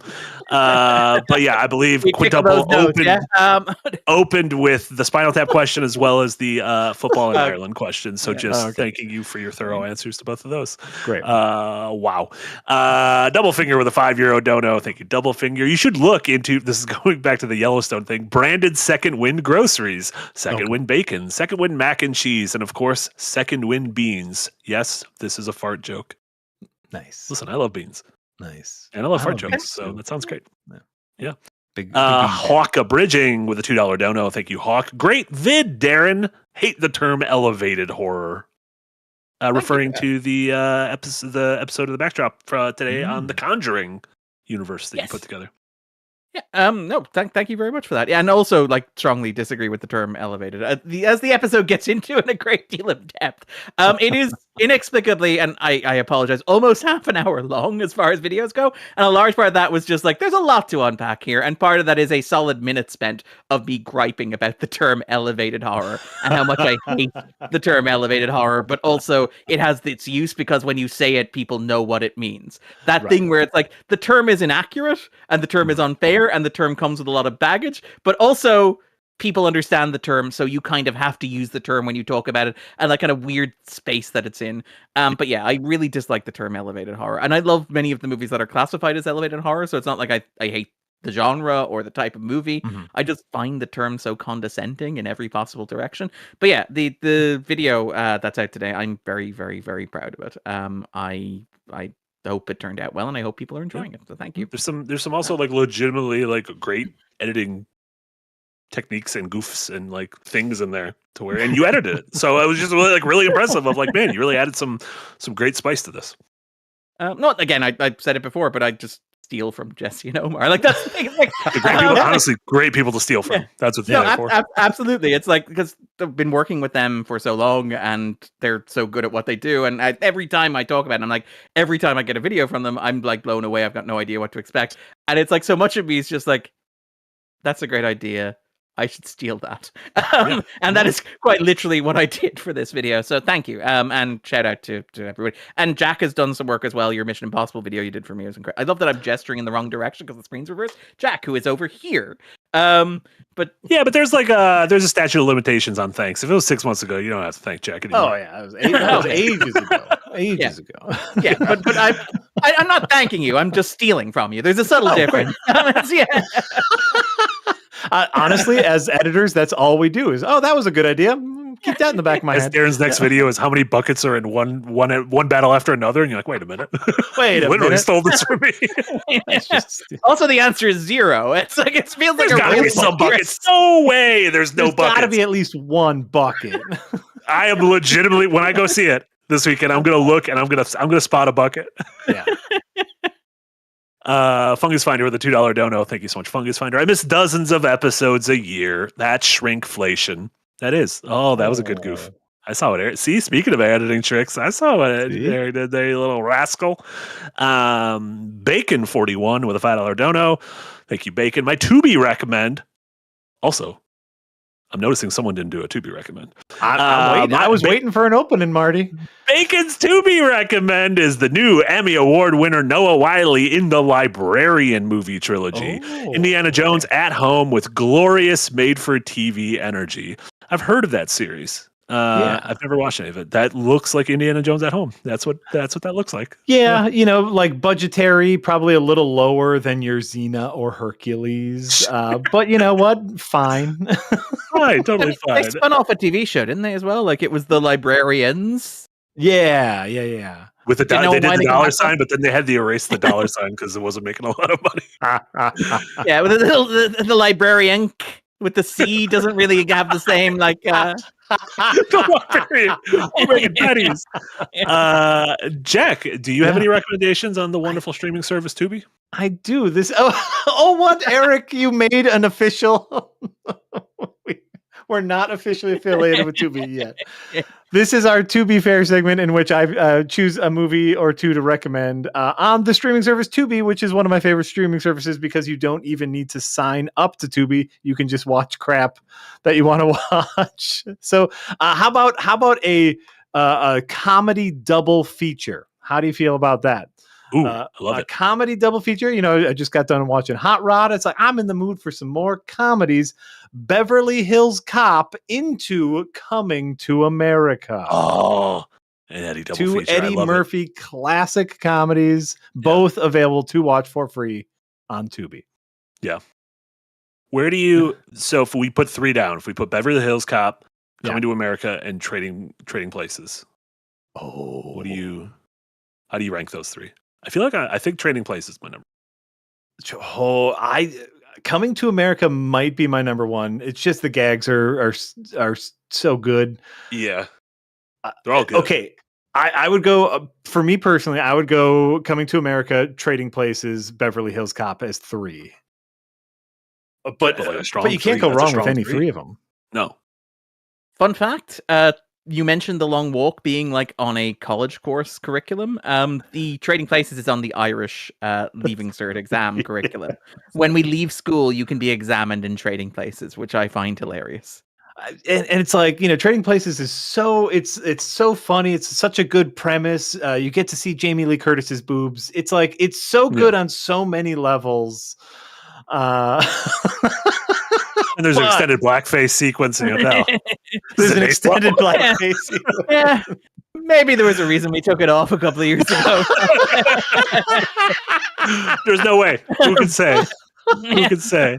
But, You replaced it with True Lies for the when Yeah. you had to have the Jamie Lee Curtis film on there. Yeah. like the joke that that Eddie Murphy tells as the old Jewish man at the end of Coming to America is still a joke that I repeat to this day. That's good. That's a good goofs there. What would you know of funny is something that is a regular part of my lexicon that it has. What to would you know of funny? What would you know of funny? That was your to be fairs for that was my to be fairs, yeah. And there was 2 of them, so you could put a 2 be. Oh, to be too So, Eric, funny. you To gotta be fix that. too funny. Incredible. Nick Knoll with a $5 dono. Calling it now. Norman Reedus will use the Kojima credit card or Kojima bucks in the next Death Stranding DLC. Sure. What else would he use? Regular money? Yeah. Why would any of us use regular money in this post Kojima credit card future? Just burn. If you have any cash at home, burn it. It's useless. Go all in on Kojima. Again, the only clip that I've ever seen of Death Stranding is Guillermo del Toro saying the line, in Australia they had the Death Stranding 2 in Death Stranding 2. And I'm like, I see what he did there. You might We be need to dumb. have Emmys for game writing. That's what we need. We'd That's right. specifically- Right. I'm sad to say, as much as I love Kojima, you will never win one of those Emmys for game writing, in my opinion. Love him to death, though. Sussy Guru with a €5 dono. Thank you, Sussy Guru. I feel like Demon Slayer's success is owed solely to the animation quality of the show. Substance-wise, it is extremely conventional and tropey. I agree, but being conventional and tropey is almost the easiest way for them to get people in using the animation style and to keep them there because you're not challenging them too much. So it feels like that's like a feature, not a bug. It's kind of almost like Avatar. As someone who has defended the Marvel movies far more than any other human, Yeah. sometimes it's okay just to be basic. I do a basic thing really well. That's an okay thing. Yeah. Making a scrambled egg. Yeah. Boom. I think we just hit lunchtime. I just started thinking about scrambled eggs. I'm sorry. Second win branded There you scrambled go. egg. Second win branded. Scrambled eggs. Paul with a $5 dono. Thank you, Paul. Star Trek. I heard great news that Fallout will have weekly episodes. So will we finally be getting a society again? I'm excited, y'all. YouTube dono. Sarcasm. Well, you can tell that the industry has figured out that binge watching is a bad idea. Even Netflix have started staggering their bigger releases in terms of weeks, where basically Stranger Things is going to be coming out over Christmas the same time as we mentioned Fallout Season 2. That's dropping basically weekly. Those episodes, which are feature-length episodes, directed by Frank Darabont, those will be dropping. Wait, who's what? Yeah, Frank Darabont is directing one of the Stranger Thing movie episodes. What? Yeah, no, yeah, this is one of the things where I'm like, what's he been up to lately? And it was a really depressing answer. I mean, no disrespect to Stranger Things, but also he directed let's the disrespect Stranger Things. I think we're all at that place. I'm done with it. I'm so done with it. And now if Frank Darabont's directing an episode, I might have to watch it. And ew. Yeah. It's he directed The Mist, The Green Mile, and The Shawshank Redemption. Yeah. And it's what's he doing now? Well, we roped him in for one episode of the streaming show. But yeah, even Wednesday splitting its season across multiple weeks, for example, there is a sense that while Netflix will never move away from the binge model, there is an understanding that the binge model has, generally speaking, been bad for television. Mm-hmm. And the goal is Amazon, even with their bigger shows, will premiere with a couple of episodes. So for Gen V, for example, premiered with 3 episodes on its first week, and then it's going weekly after that. I think Chad Powers is opening with 2 episodes and then going weekly after that. The idea is that you do a big drop at the start because that'll get you on the Nielsen charts, because the Nielsen charts are based on number of minutes viewed. So the more minutes that you release, the more likely you are to end up on those charts. But generally speaking, the longer your show runs, the more you're able to spread out the cost of making a TV show on that scale. Because the thing with these Netflix shows is I talked about Wayward, I talked about Black Rabbit. Those shows will just evaporate on impact with the culture. A week from now, nobody will remember that Black Rabbit even existed. I've already forgotten that Black Rabbit exists. It's Jude Law, isn't it? I think something about a restaurant. But like, that's the thing, that because when you drop it in a week, it's just consumed and it's just gone. Whereas if it's spread out over multiple weeks, it builds up. I think Marty mentioned there with Task, like kind of that's the model that you want. Same thing happened with Severance. It happened in the first season of Severance. Oh yeah, same thing happened with The Pit. Yeah. Pit, it took every week and slowly getting more and more people watching it. Ted Lasso is a great example of this on Apple. Like that, the weekly online, even for streaming services, the weekly model has like a purpose, and you can see that the studios are moving back to it. Probably especially for streaming services, because now then it's so easy to catch up. Oh, my friend has been yapping about this show for the past 3 weeks. But I can also watch it. I don't need to wait for reruns. Yeah, and the way I think Stranger Things is doing is it's 6 episodes. Each episode's gonna be like movie length, and they're dropping 2 at a time on Thanksgiving, Christmas, and New Year's. I don't know if those exact days, but that's kind of a promotion. The promotion is saying the first 2 episodes drop on Thanksgiving, the second 2 episodes Christmas, and the third 2 episodes New Year's. So at the very least, that is them owning a month and a half of conversation, late-ish November through, as opposed to it's all coming out the week of Christmas, which also seems like an insane time to release something if you want people to talk about it. But like also the fact that like Netflix is not competing with like Amazon or HBO Max or Disney Plus, they're competing with your family on holidays. Sure, yeah. It's like Netflix is like, we don't expect you to choose Netflix over Amazon. We expect you to choose Netflix over grandma. Yeah. What was the big? Oh, Bird Box, I think, was one of those things that randomly dropped around Christmas. And it was just like, what the fuck? What is this? Like, how is this so popular? Well, it's because you're sitting down and you need to watch something, and having a movie star in it makes it easy to choose. Like, it's like having Sandra Bullock is the easiest thing in the world to go, Mom, Dad, siblings, we need to watch a movie. And it's like, well, Netflix have a free Sandra Bullock movie that's new. Let's just watch that. And I remember nothing of Bird. It's like looking at monsters makes you mad. Yeah, that's it. Was it looking, or you can't look, or you can't listen? No, you can't look because they all have blindfold. Yeah, you can listen all you want. You can listen to the monsters, whatever. You can yell at the monsters. That's fine as long as you don't look at them. Then Blu-ray with a $5 dono. Thank you so much, Blu-ray. Coming to America in the same canon as Trading Places. Correct. Are there some tied characters? There's a point in which Eddie Murphy, as the prince in Coming to America, hands 2 old men a bunch of money. And as it turns out, it's the old men from Trading Places who say, we're back. Aha! Sons of bitches. They truly did it. I can't believe They did it. Oh, they had a shared universe well before Marvel. Get kicked, The Conjuring. Well, I mean, I went back and I watched for prep for the video. I watched some of the old Universal monster movies, which were the first kind of shared universe, the first major shared universe. It is so fascinating that you go back and you watch Frankenstein Meets the Wolfman, and the entire character arc of the Wolfman in that movie, Lawrence J. Talbot, played by Lon Chaney Jr., is, I want to die, I want to be dead, I want to cease existing, and I can't do it. And it's like the subtext of the movie is this character does not want to be in the movie that he's in, but because obviously the Universal monsters, they're Frankenstein, they're Dracula, they're the Invisible Man. Those are the big guys. The Wolfman is like the underperforming runt of the litter. So the Wolfman can have a sequel if he wants, but that sequel's gonna involve Frankenstein. And so much of the subtext of the movie is the Wolfman going, I wish I were dead. I really wish I were dead. Why am I in this movie with Frankenstein? I wish. It's so fascinating in 1943 to watch a movie that is kind of like giving Joker Folie à Deux vibes.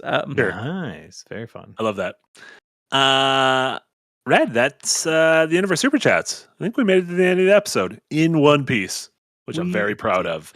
Where can you check us out? Darren, we mentioned your episode of The Backdrop from earlier today, which is now available online. It is looking at the Conjuring universe. A really interesting discussion. Obviously, when we pitched the show, talk with Omar, talk with Jesse, talk with Nick about like what we're going to talk about and what the subject is going to be for the next episode, and throw out a bunch of ideas and kind of have a conversation about what will be a fun thing to talk about. And we hit on like the idea of the Conjuring, which obviously last rights released, I think 2 weekends ago. It was a massive success. It was the 3rd highest grossing opening of a horror film at the domestic box office, the highest grossing release of a horror movie worldwide.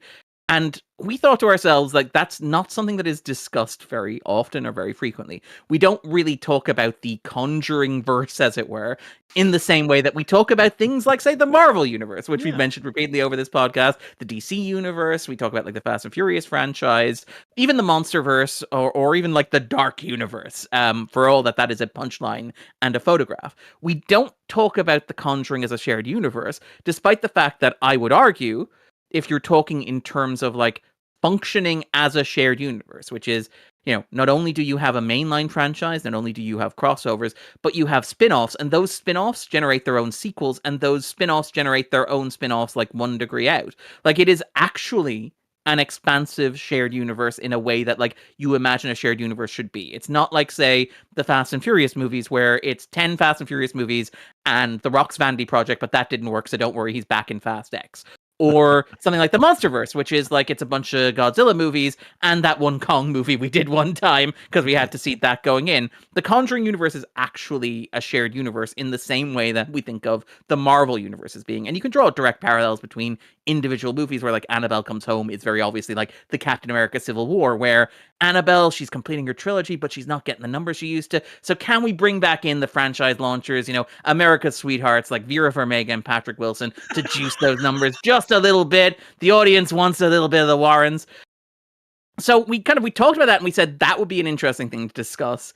And so I happened to have the free time to edit that episode. And as I was digging into it, it very quickly became clear that, like, I had a lot of thoughts on the Conjuring franchise. More thoughts about the Conjuring franchise than I thought that I had at the start of the process.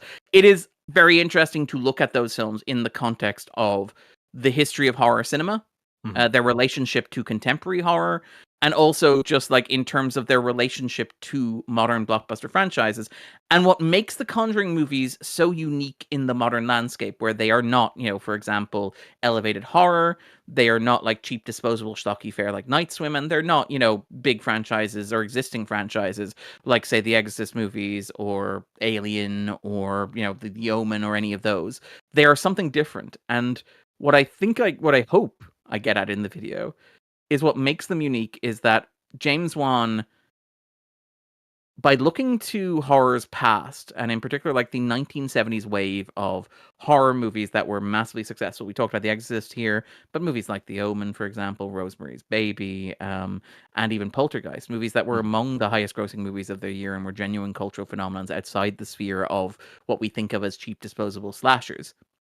That Wan was able to, or hit on the idea of, what if we make a horror franchise that, in the same way that The Exorcist was, what if we make a horror movie in the style of New Hollywood? What if we make a horror movie in the style of a modern blockbuster? And I kind of explore that over the course of the video essay, which runs nearly half an hour, which I was quite surprised at, like, when I finished it. But I hope it's okay. I hope I hope people like it. I am quite proud of it. I think it makes a cohesive argument. I have watched it far too many times in the process of editing it, but I hope it holds up. So yeah, you could check that out. No, we love a nice and hearty deep dive video essay here. I have not watched it yet, only because, like, that is literally an evening plan for me. I'm going to get my popcorn and watch Darren's video essay on The Conjuring. And that's going to be like, that's my primetime TV for tonight. And I'm very, very excited about it. I love it. Yeah. And then you also had the 250. You have your podcast. Yes, but we are on hiatus at the moment because Andrew is dealing with actual important life stuff, which is good. Good important life stuff. I need to be very clear when I say we're on hiatus because Andrew's dealing with life stuff. It is very positive life stuff. It's actually really wonderful life stuff. So we'll be back. Plenty of time to watch Demon Slayer. That's it. I am pushing Demon. Like, if we were recording the podcast, we would have to be doing a Demon Slayer episode like this weekend, and I would be like, as I was talking to you, you would notice my eyes were constantly moving. You'd be second screening. I'd be second screening Demon Slayer. You're like, this entertainment district seems like something's very nefarious and even demonic is happening here. But yeah, so I have time now. I am pushing that further and further away because maybe it'll get knocked out. No, we're gonna have to do it anyway, unfortunately. Even if it That's just makes an entrance and then leaves, you still have to do it. we are so committed to the bit. Because Marty, good movies do that too, and I wanted to talk about Sinners. That's true. Yeah. You got to take the bad with the good. I love it. Oh, I see a comment there asking, do I dub or sub? The answer is depending on who asks, but the answer is that sometimes both. The Miyazaki movies I'll typically do both with. I find that it's interesting to watch the sub and it's interesting to watch the dub, and you get subtly different relationships to the text on them. Yeah, because with The Boy and the Heron, if you didn't watch the dub, you wouldn't get Robert Pattinson. It was a fucking crazy old bird. Or like, is it Dave Bautista's The Parakeet King? Yeah. I know it's kind of disgraced now, but the Neil Gaiman dub of Mononoke is really interesting because that is a really interesting adaptational text, because it actually tries to it is not a literal adaptation of like the text of the source material, but an attempt to convey the meaning of it, and it is fascinating to look at that. It's dub and sub is so fascinating because it gives you it's about adaptation. It illustrates like how adaptation is an art form, as Nausicaa demonstrates. Jack,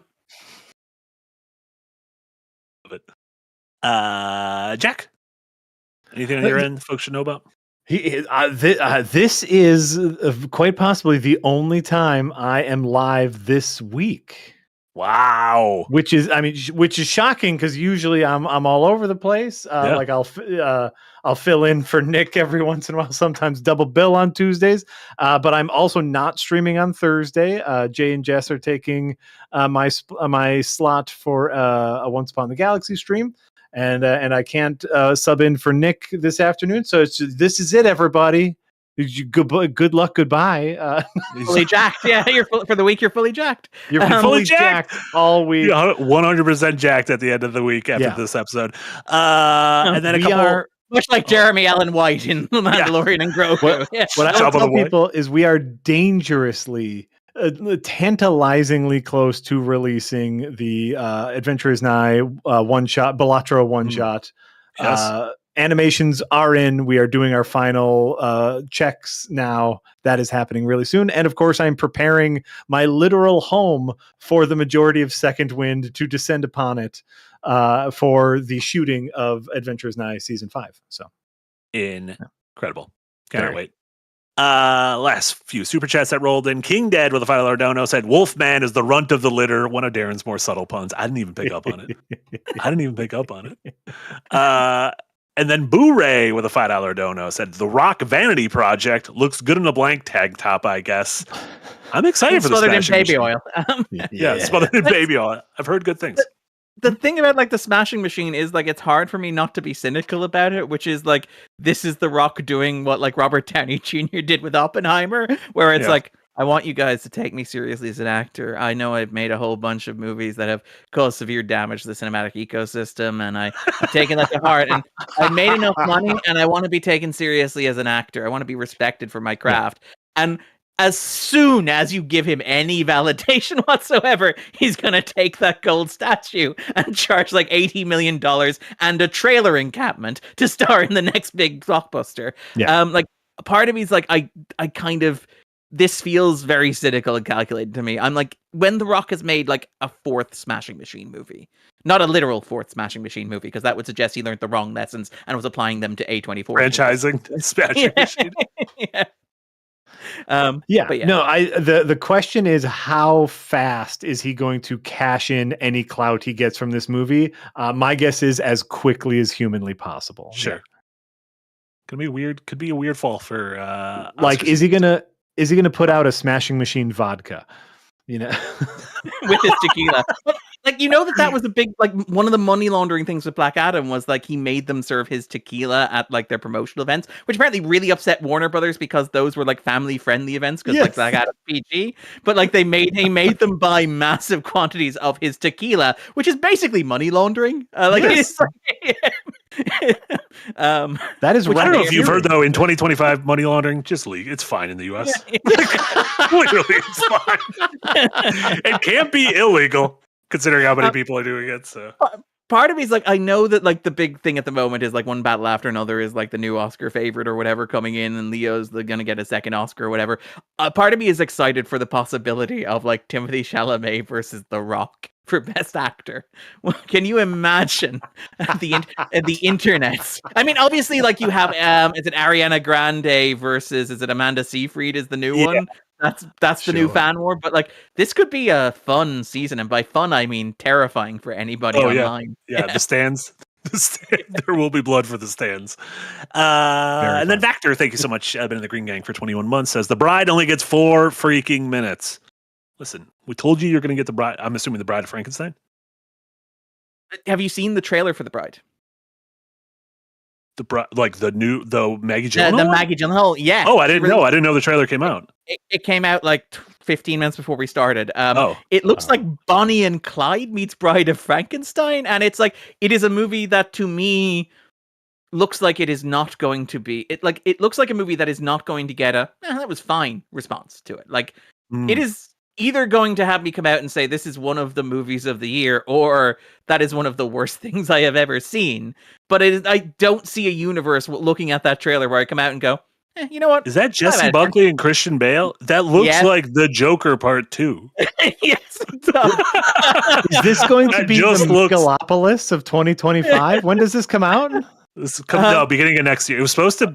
It was like originally prepped, I think, as an Oscar movie this year, and then I think they pushed it. And there's also Guillermo del Toro has a Frankenstein movie coming out this year. Oh my god! So why not make several Frankenstein movies? I'm very excited for this. Feed my Frankenstein. Feed my Frankenstein fandom. But like it does have like it has like Jake Gyllenhaal's in there, Peter Sarsgaard's in there. I love that like proper nepo casting is taking place as well. Like again, no one else wants to be in my movie, so I'll get my husband and my brother. The 2 people who legally have to be in my movie. Yeah. Can you imagine how uncomfortable Thanksgiving would be if they turned down the first offer? Yeah, I'm gonna have to. This does look like Bonnie and Clyde. What is this? There you go. Weird. I'm gonna watch this as soon as we're out. This is Frankenstein by the way of CW. This looks great. Yeah, looks great. In terms of other stuff going on this week, as Jack mentioned, no Nick and Jenna stream after this. However, at 5 p.m. Central in 2.5 hours from now, a bunch of members of the team are going to be guesting over at a channel called Jello Plays Games. They're going to be helping them raise money for a charity. So Jess, Jay, Jesse, and Casey will all be over there around 5 o'clock. I put the link in there. We have a Discord, everything. So tune in for that to see them spoof and goof. And then what else we got? Normal streams-ish. I think normal streams-ish the rest of the week. Tomorrow we'll have Yahtzee Tries, and Casey and I will be back with some Bond games. We're playing the god-awful Tomorrow Never Dies game for the PS1. I bet Darren doesn't know that as good as I do. I don't know it at all. I actually haven't played. I have a copy of it. Bad. I own a copy of it, but it is severely scratched on the bottom, so I think I'm going to have to play it on an emulator because I do not trust that copy. Oh man. And then sponsored, like Jack said, sponsored Once Upon a Galaxy stream at noon on Thursday, and then the big thing on Saturday, 9 a.m. We'll be doing our next Dokapon. 4 hours of Dokapon early morning, starting 9 a.m. Central on Saturday. So tune in for that. Absolutely. And that'll do it. That'll do it for us for the Rewind. Another great episode. Thank you so much, Jack. Thank you so much, Darren. Thank you so much, Eric. This was Marty, the Rewind, episode number 30. Thank you all so much, everyone tuning in live on YouTube, listening on your podcast service of choice. We appreciate each and every one of you. So everyone have a good rest of your Tuesdays, and we'll see y'all next time. Bye, everyone. Bye. Bye.